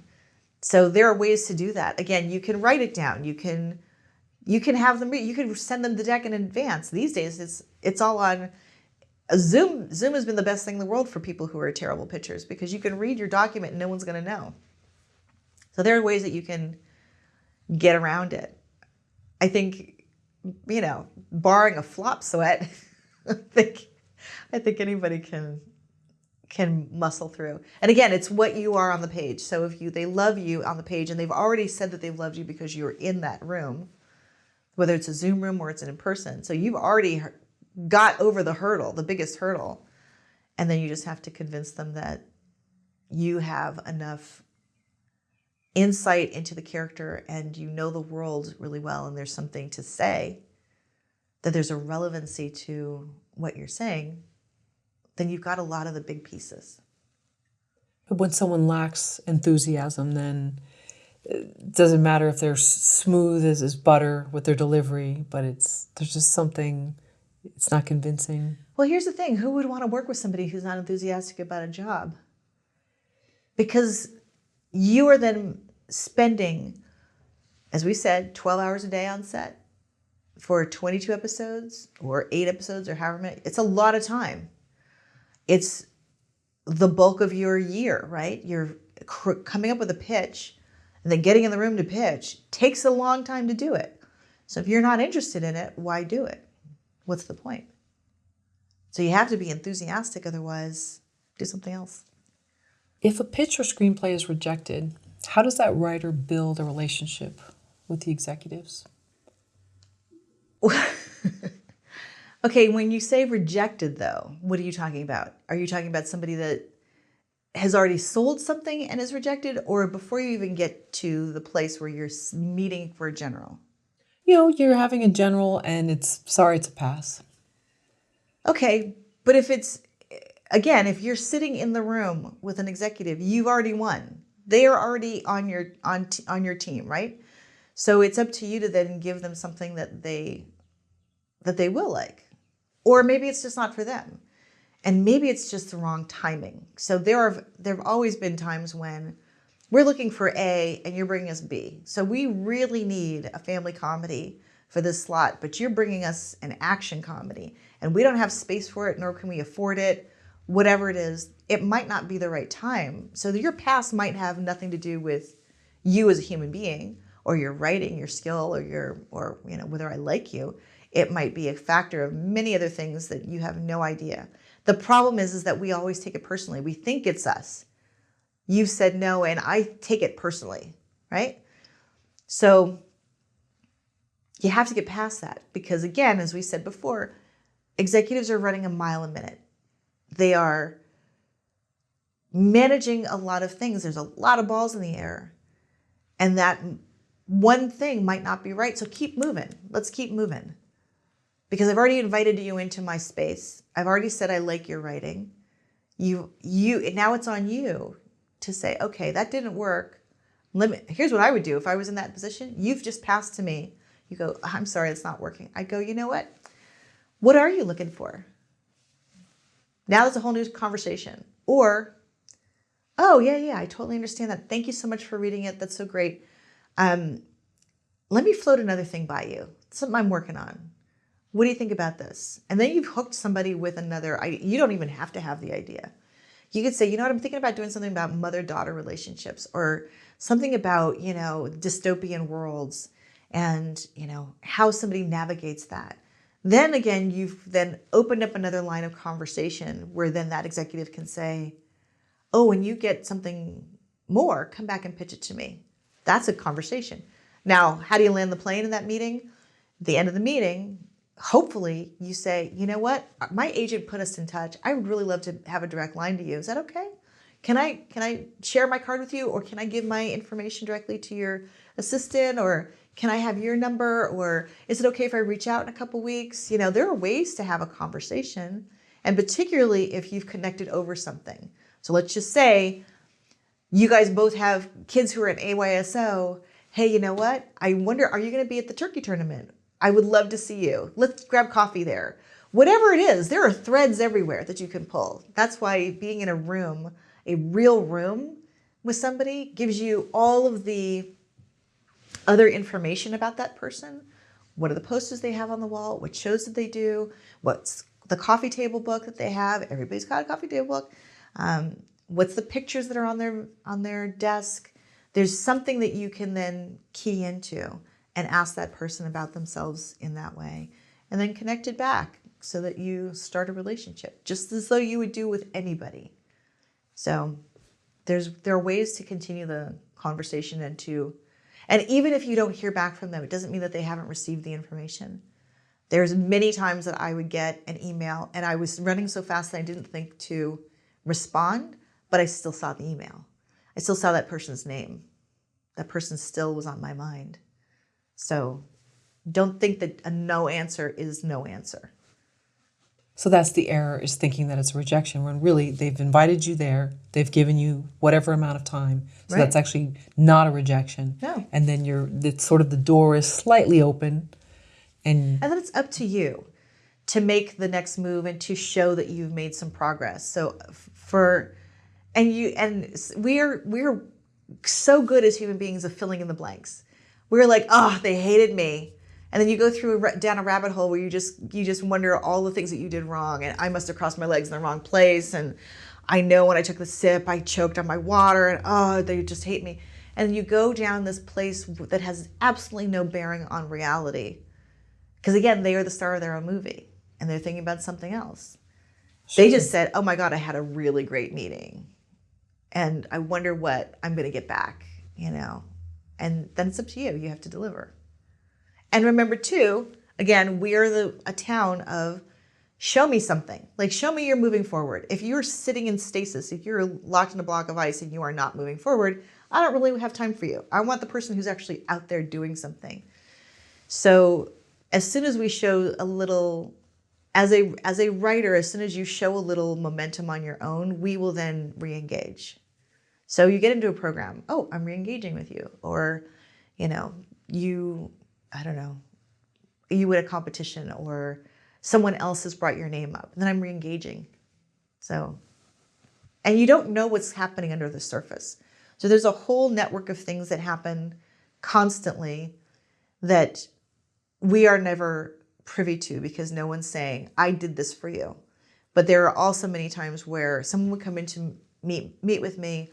I'd have a great meeting. I didn't have anything for them at the time, but it didn't mean that I didn't push that material to the current department or push that material to a friend of mine at a different network or mention that name somewhere or give a recommendation for that writer to a program.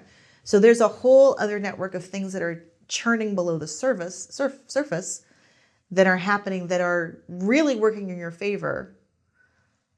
And eventually all those things are going to line up somewhere. Eventually there's going to be a critical mass and those people are going to hear your name a couple of times and they're going to go, oh my God, I've heard that person's so great. And that's when your little bubble pops to the top. That's when your little Horton Hears a Who yop comes out, right? And all of a sudden, we are here. I think you've said 20% of all writers are really good and 10% are great. That's what I saw when I was doing the HBO Access program. So we would get every year we had about 3,500 submissions to our writers program. And when we did the math, we found that 20% of those writers were all good. They were good. 80% of them were probably just not ready, right? But 20% were good. And any of those 20% could or should be working in the business. And they came from everywhere, all demographics. 10% were really good. 10% are all people who were very worthy of being in the program. So it's not that the talent's not there. The talent's there. And I wonder, and I've actually had conversations with people before about this, you just wonder if, again, the access is the barrier to entry. There's going to be some part of that, some piece of that that's going to be, a fraction of those people won't work in a writer's room. They're probably feature writers, or their interest is someplace different, or they want to do animation and we didn't do animation at the time, or they wanted to do children's and we didn't do children's. So there may be other factors that count them out, or they're emotionally not ready to take that next step, which is a very valid thing. And I applaud anybody who understands that about themselves. But of that 10%, those people, again, come from everywhere. They come in all ages and all genders. And you just wonder how many of those people are out there in the world who just don't have the entry point. They don't have the access. And because they don't have that access, they give up. How many stories are we leaving on the sidelines that aren't getting through because they're not getting the encouragement?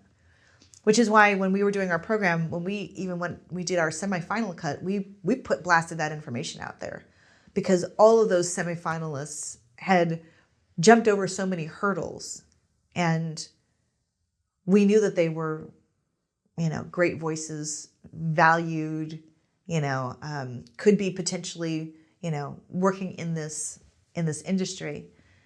and they all needed to be recognized. They all needed their little day in the sun, because what happens is when HBO then puts that message out there, all the agents come looking for them.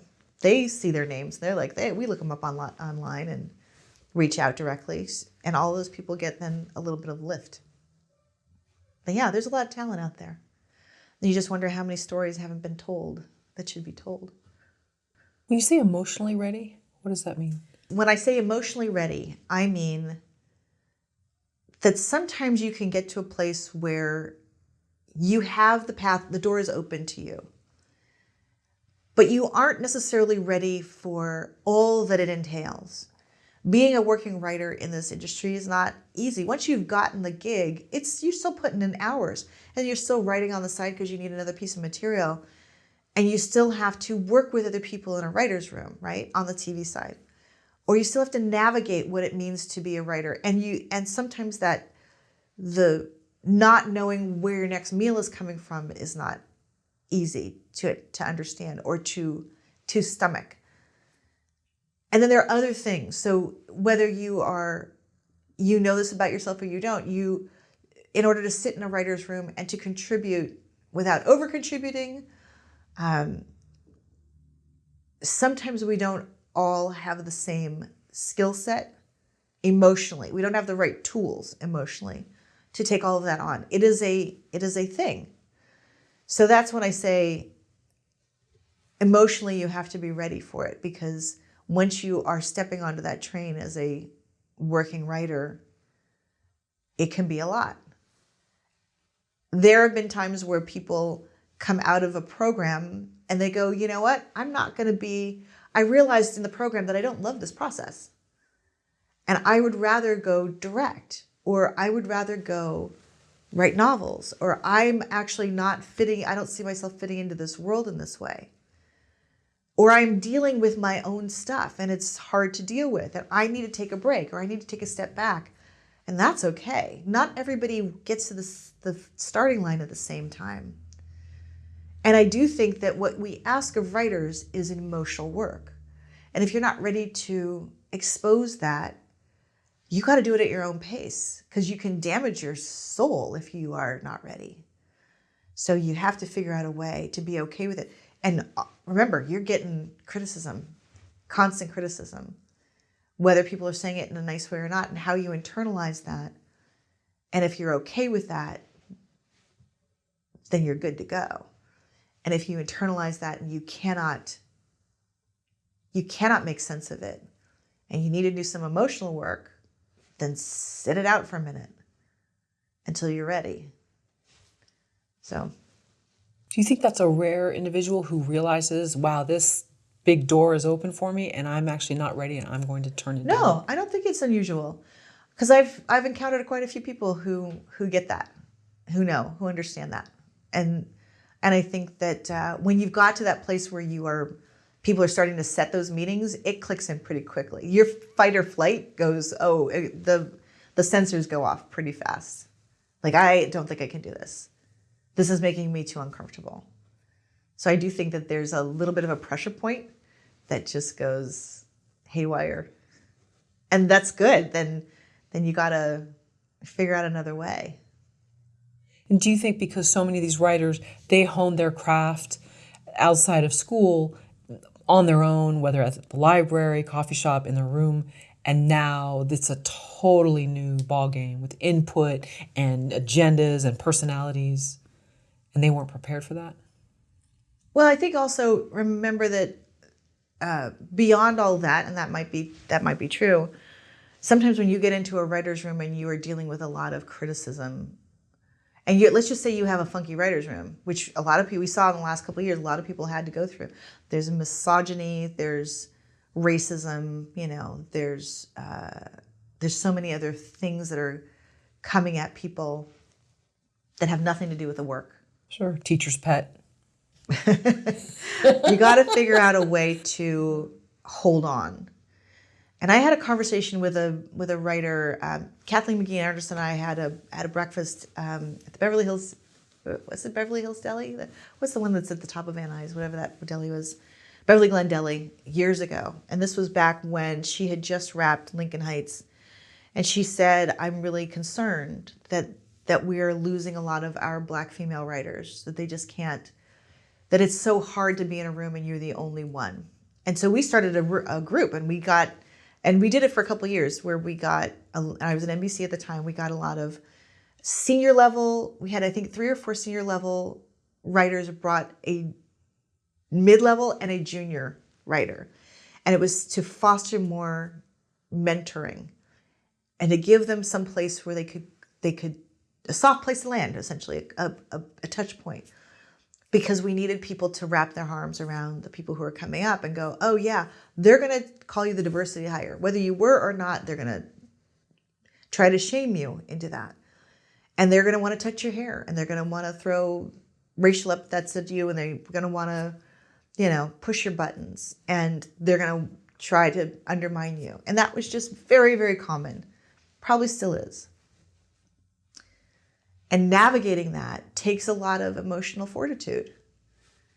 Now, I've been the diversity gal, so I've had a lot of stuff slung at me. I've got tougher skin than a lot of people. So I think I could probably weather it, but it wasn't easy getting there. There was a lot of times that I would go home and just be emotional wreck because nobody wanted to see that coming. Nobody wanted to see the diversity person coming because I was always there to tell somebody that they were racist. And they probably were, but then I wasn't I wasn't very well liked in that role. Personally, I could have friendships with them, but they're not looking for that, right? They're not looking for that criticism. So it gave me a tougher skin than maybe some other people. As a network executive, I had a tough skin. So, but not everybody starts there. You develop that as you go along. You create it, Can you develop it without becoming bitter?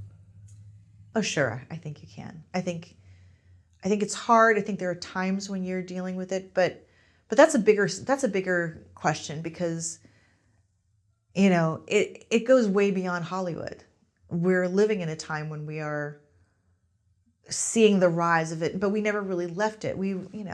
My parents went through the 60s and so there's always been strife. There's always been struggle. Before that, we've had struggle here for, 400 plus years. That's not going to go away. And then mix in every other culture that's tried to assimilate here and try to get a foothold. So there's going to be a sense. I mean, what does James Baldwin say? To be black in America is essentially to be in a rage all the time. There's I'm paraphrasing terribly, but to be in a rage all the time. And of course, that's part of it. It's an undercurrent because we are looking for fairness in a place that fairness doesn't exist, nor does anybody want there to be fairness. The people who should be fair are not fair, right? So we're constantly struggling. We're constantly looking for a place to exist peacefully and do the best work that we can against terrible, terrible odds. But that's part of it. That's part of where we are. I had a conversation, the very first conversation with my boss at NBC, an amazing woman named Paula Madison, and she sat me down for lunch, and she said, almost the very first thing she said at this lunch, it's so seared into my brain, was she said, make no mistake, this is a civil rights job. This is civil rights. That's what we're doing in diversity, right? And I think of my role as a diversity executive, and I think in my place in that world, it's funny because a young man just asked me about this recently in the last couple of weeks. And I said, we are part of a chain.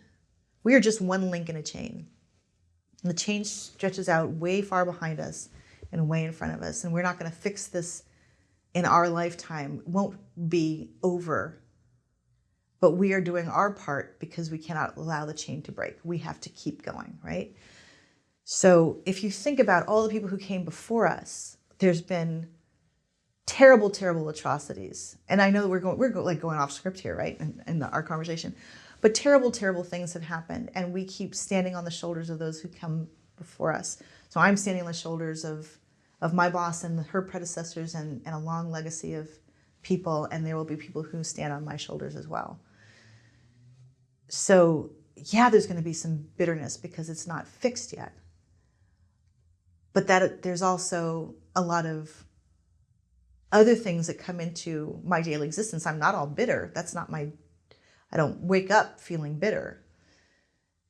I wake up and I do the job that I'm tasked to do. I create material. Hopefully I come to the material and try to create something that then again you are touched by, that then bridges that gap between us just a little bit more.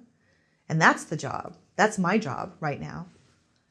So you can't live on bitterness. You have to get up and do your job every day. You got to go make something happen.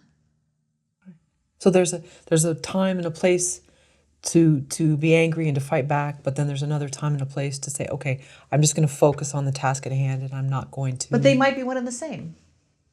They might be the one and the same. So every single script that I write has a black lead, black female lead so far. I actually had a conversation with a friend of mine who's like, she was reading my scripts. She's really, really great. I don't know. She helps a lot of people with their material, and I hadn't written in my description that the lead was black, and she says, "Well, you have to write that in." She said, "Otherwise, we assume it's white." And I said, "Why would you assume that? Why would you assume that? It's coming from me." And a lot of other writers that I know who are of color were like, "Why would you assume that?" But that assumption is really like it just gets to me. I'm like, don't ever assume that about me. You have to assume the opposite. And that if I tell you that the character's white, then that character's white. But again, I feel like there's like all of this stuff that goes into how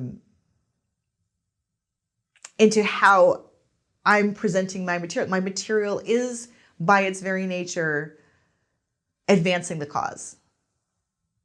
It's putting another perspective out there. It's showing you that this character can be whoever she is and navigate the world. So that's part of it. It's all part of it. And by the way, the first script that I wrote that got into Sundance was all about bitterness. The character was like a Joy Reid kind of character, and she was on a tear the whole time. And I likened it to being how I sound in my head all the time. That's not every character I have. Not every character's like that. But there's an element of just by that character existing in the world, just by people reading that script, just by who I'm putting out there, that's also advancing the cause. Why do screenwriters feel like executives ruin their screenplays or ideas? Well, that's a good question. However, I am listening to that new book that just came out about HBO, and it's an interesting thing because a lot of the testimonies from the writers are very positive about how they're being supported.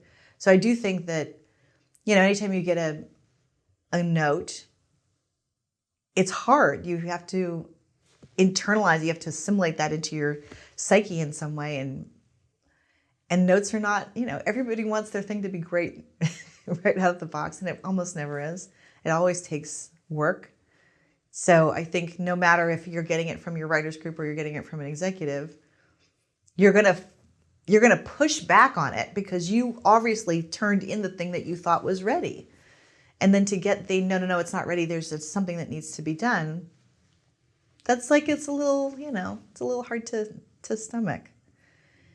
But I do think there's a whole line of rhetoric out there about bad executives, and a lot of the bad executives they demand their notes be taken.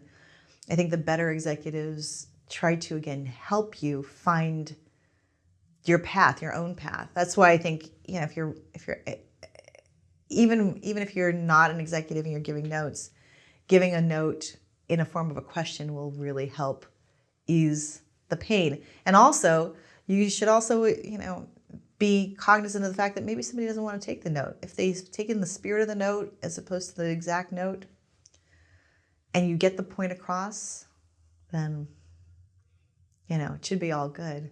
But I do think that there's been a history of people who give notes that seem to unravel things as opposed to helping them. And if they don't have a fix for it, that's even worse. Even if you say, hey, this is the bad version, then at least it's a little something. So there's a little bit of light at the end of the tunnel.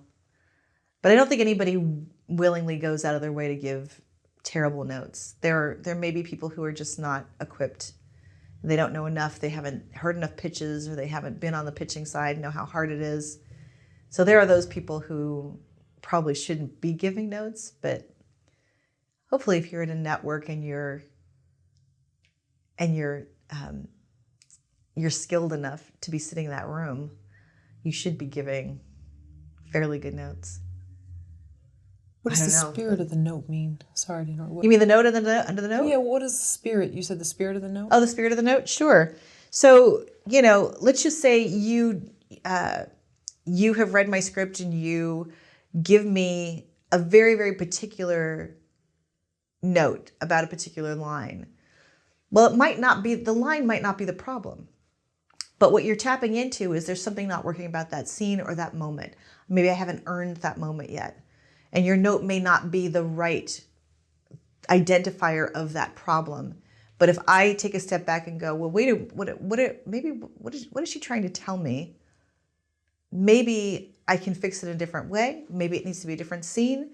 Maybe everything's out of place. Remember how I said in the beginning, I took a script, I completely unraveled it, and then I put it back together again, and it worked so much better. Well, the note was just go deeper.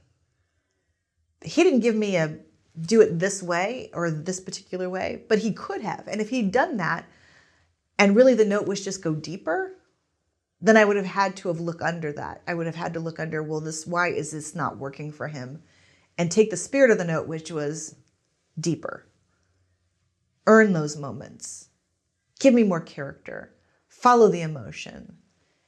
And so sometimes people don't know how to say that, and they give a very specific, here's a line problem, or I don't love this scene, or I'm getting bored, or whatever. But they don't understand that they're not getting bored because the story is boring. They're getting bored because they're not emotionally driven by the story. You have to understand let me figure out what they're really trying to say, why this really isn't working for them. So the spirit is just telling you there's just something off, or go, they're not giving you the look exact. over here. Yeah. I see. Okay, that makes sense. How many emails does an executive get every day? I averaged about 200 emails a day when I was at HBO. I'm going to say easily 200. And some of that is incoming stuff, agents, managers. Some of that is catching up with other executives that I know. Some of that was internal. Hey, we've got a meeting, or here are notes on a script or whatever. So it's a tonnage of things that come at you constantly that you have to prioritize and get to the things that matter. You might have a meeting coming up you need to address. You might have just done something you need to do, an action item. So you just never know. And every day is different. Every day is just slightly different, where there's a new fire to be put out. Why do screenwriters think executives are the enemy? Well, I think that goes back to your notes question, which is, the executive is the person who delivers the notes, number one. They deliver the passes, number two. They're the people who say no. And I think a lot of executives have gotten the rap for being risk averse and not taking chances. And sometimes that's true. And sometimes it's a factor that's way out of our control. So, but we are always the ones who deliver that news. So it's a lot of different things. And I think the whole process of Hollywood is so random and arbitrary. And I was just thinking about how, we just saw Coda win Best Picture. And in the speech, the director talked about how hard it was to get the film made. And you just go, in the normal world, you can't do that movie as a big studio movie. They don't do those anymore. You have to go the indie route. So imagine all the things she had to do in order to make that thing go, or she and the producers and the writer and all of those things where people were constantly saying no. And all the people who said no right now are kicking themselves because it was a yes movie and it desperately needed to be made. And it touched so many people and it changed so many things. And yet all those people said no. It only took one person to say yes. Thankfully, it's out there in the world. But again, think about how many other places and other movies that don't get made because someone doesn't think that it's right for them or the right time or they don't have the budget, whatever it is, whatever the reasons that they're not going to push the button. And how many things have to really be squeak by. There's a whole thing about The Godfather. Have you seen there's like a whole thing about The Godfather out now about how The Godfather was made. There's like a lot of threads on Twitter, but then there's this movie that's coming out about it. And you think about all of the ways that could have gone south. And it probably wouldn't have made it. And yet it's like the most celebrated movie of all time. And you go, if it's just by some sort of magic that it became something. And I think they even said at one point that the book hadn't even been finished at the time that they were starting this movie thing. So it's kind of crazy. And you think about if you go on that thing, there's like a Netflix show about, I don't know, the history of how things got made. And I think they do Dirty Dancing and they do Die Hard. And they all have the same story, which is there is no way in the world this movie should have gotten made. It should have crashed and burned a million different times, and those are the things that make it. So somebody had to champion it. Somebody had to say yes. But a lot of people said no. So I think executives in general, like it's just a miracle of modern science that anything actually gets made and turns out good, because there's just 1,000 ways that it could end up Heaven's Gate, I guess, right? So we have this quote here, and this is from a foreword in your book, and this is by Jay Roach. And I don't know if you want to read part of it, and we've only fit a portion of it on the board here. We have the rest of it here. Sure. Most development execs, producers, and even assistants you encounter along the way are solid story crafters and could directly or indirectly become your collaborators and co-creators if you would... ... Just engage with them enthusiastically as teammates rather than defensively as critics and saboteurs. Where does your mind go when you hear that quote? Well, what immediately pops to mind is how many stories I know of people who found a property or found a script or found a writer and latched on and, like a dog with a bone, forced that thing into existence, right? So, I could think about Gina Balian with Game of Thrones, or I don't know. I feel like a lot of the things that I've done where you find somebody and you just go, I'm so excited about this writer, let's figure it out. There's a lot of stories I think that you can pull out of it, HBO alone. Like I said, I'm listening to this book right now, and it's just like, David Levine in True Detective. Like there's Franny Orsi in, and how she really took, she took My Brilliant Friend and it was her baby from start to finish. Now, that wasn't on anybody's radar. So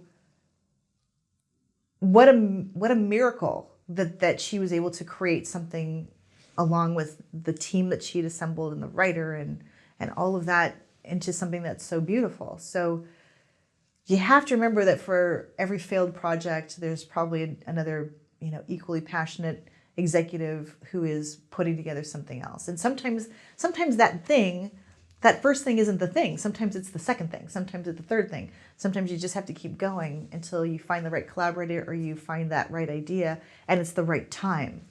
There's so many pieces of why something works at a particular time and why something might just miss the mark. But we are all part of the same ecosystem. The executive is the person who essentially takes that piece of work, that writer, nurtures that writer, hopefully in the right way, and then gives that project the place to flourish into and to grow. And I think that no one gets into being an executive with terrible intentions. It's a lot of work. So we don't go into it thinking, oh, I'm going to go smash people's dreams and ruin their careers. You go in thinking you can help. You go in thinking, oh, I love this writer so much. I love this idea so much. Let me see how I can help it navigate through the gauntlet of everything that it needs to in order to get to the finish line. And again, I think that when things really hit, they're usually a surprise.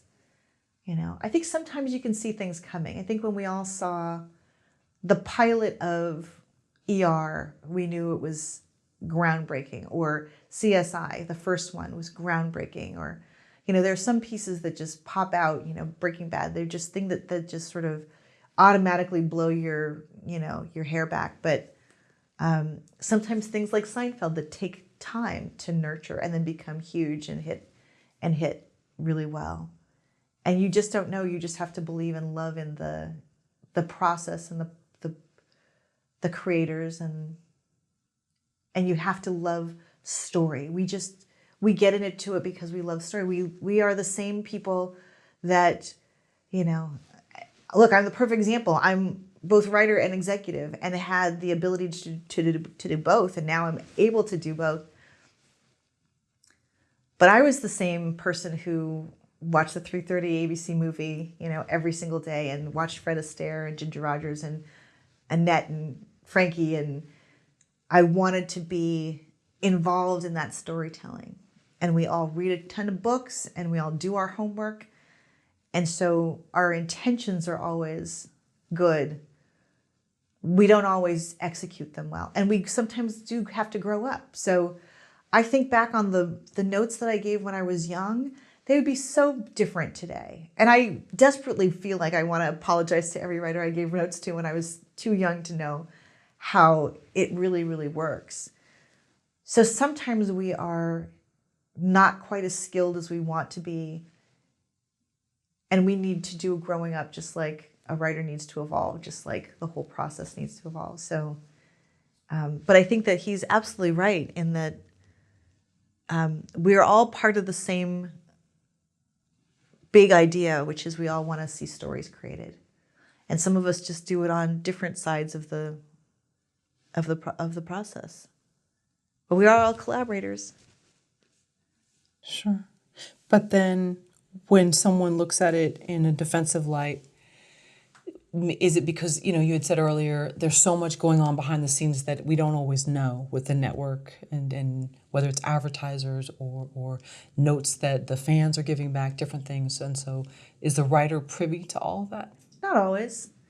I think there are a lot of, there are a lot of meetings that happen. And there's sometimes things that you hold back or you don't want to. I mean, there's plenty of stories about, I have tons of stories about projects that you'd be shocked about all the steps and the things and how many times it might have fallen apart.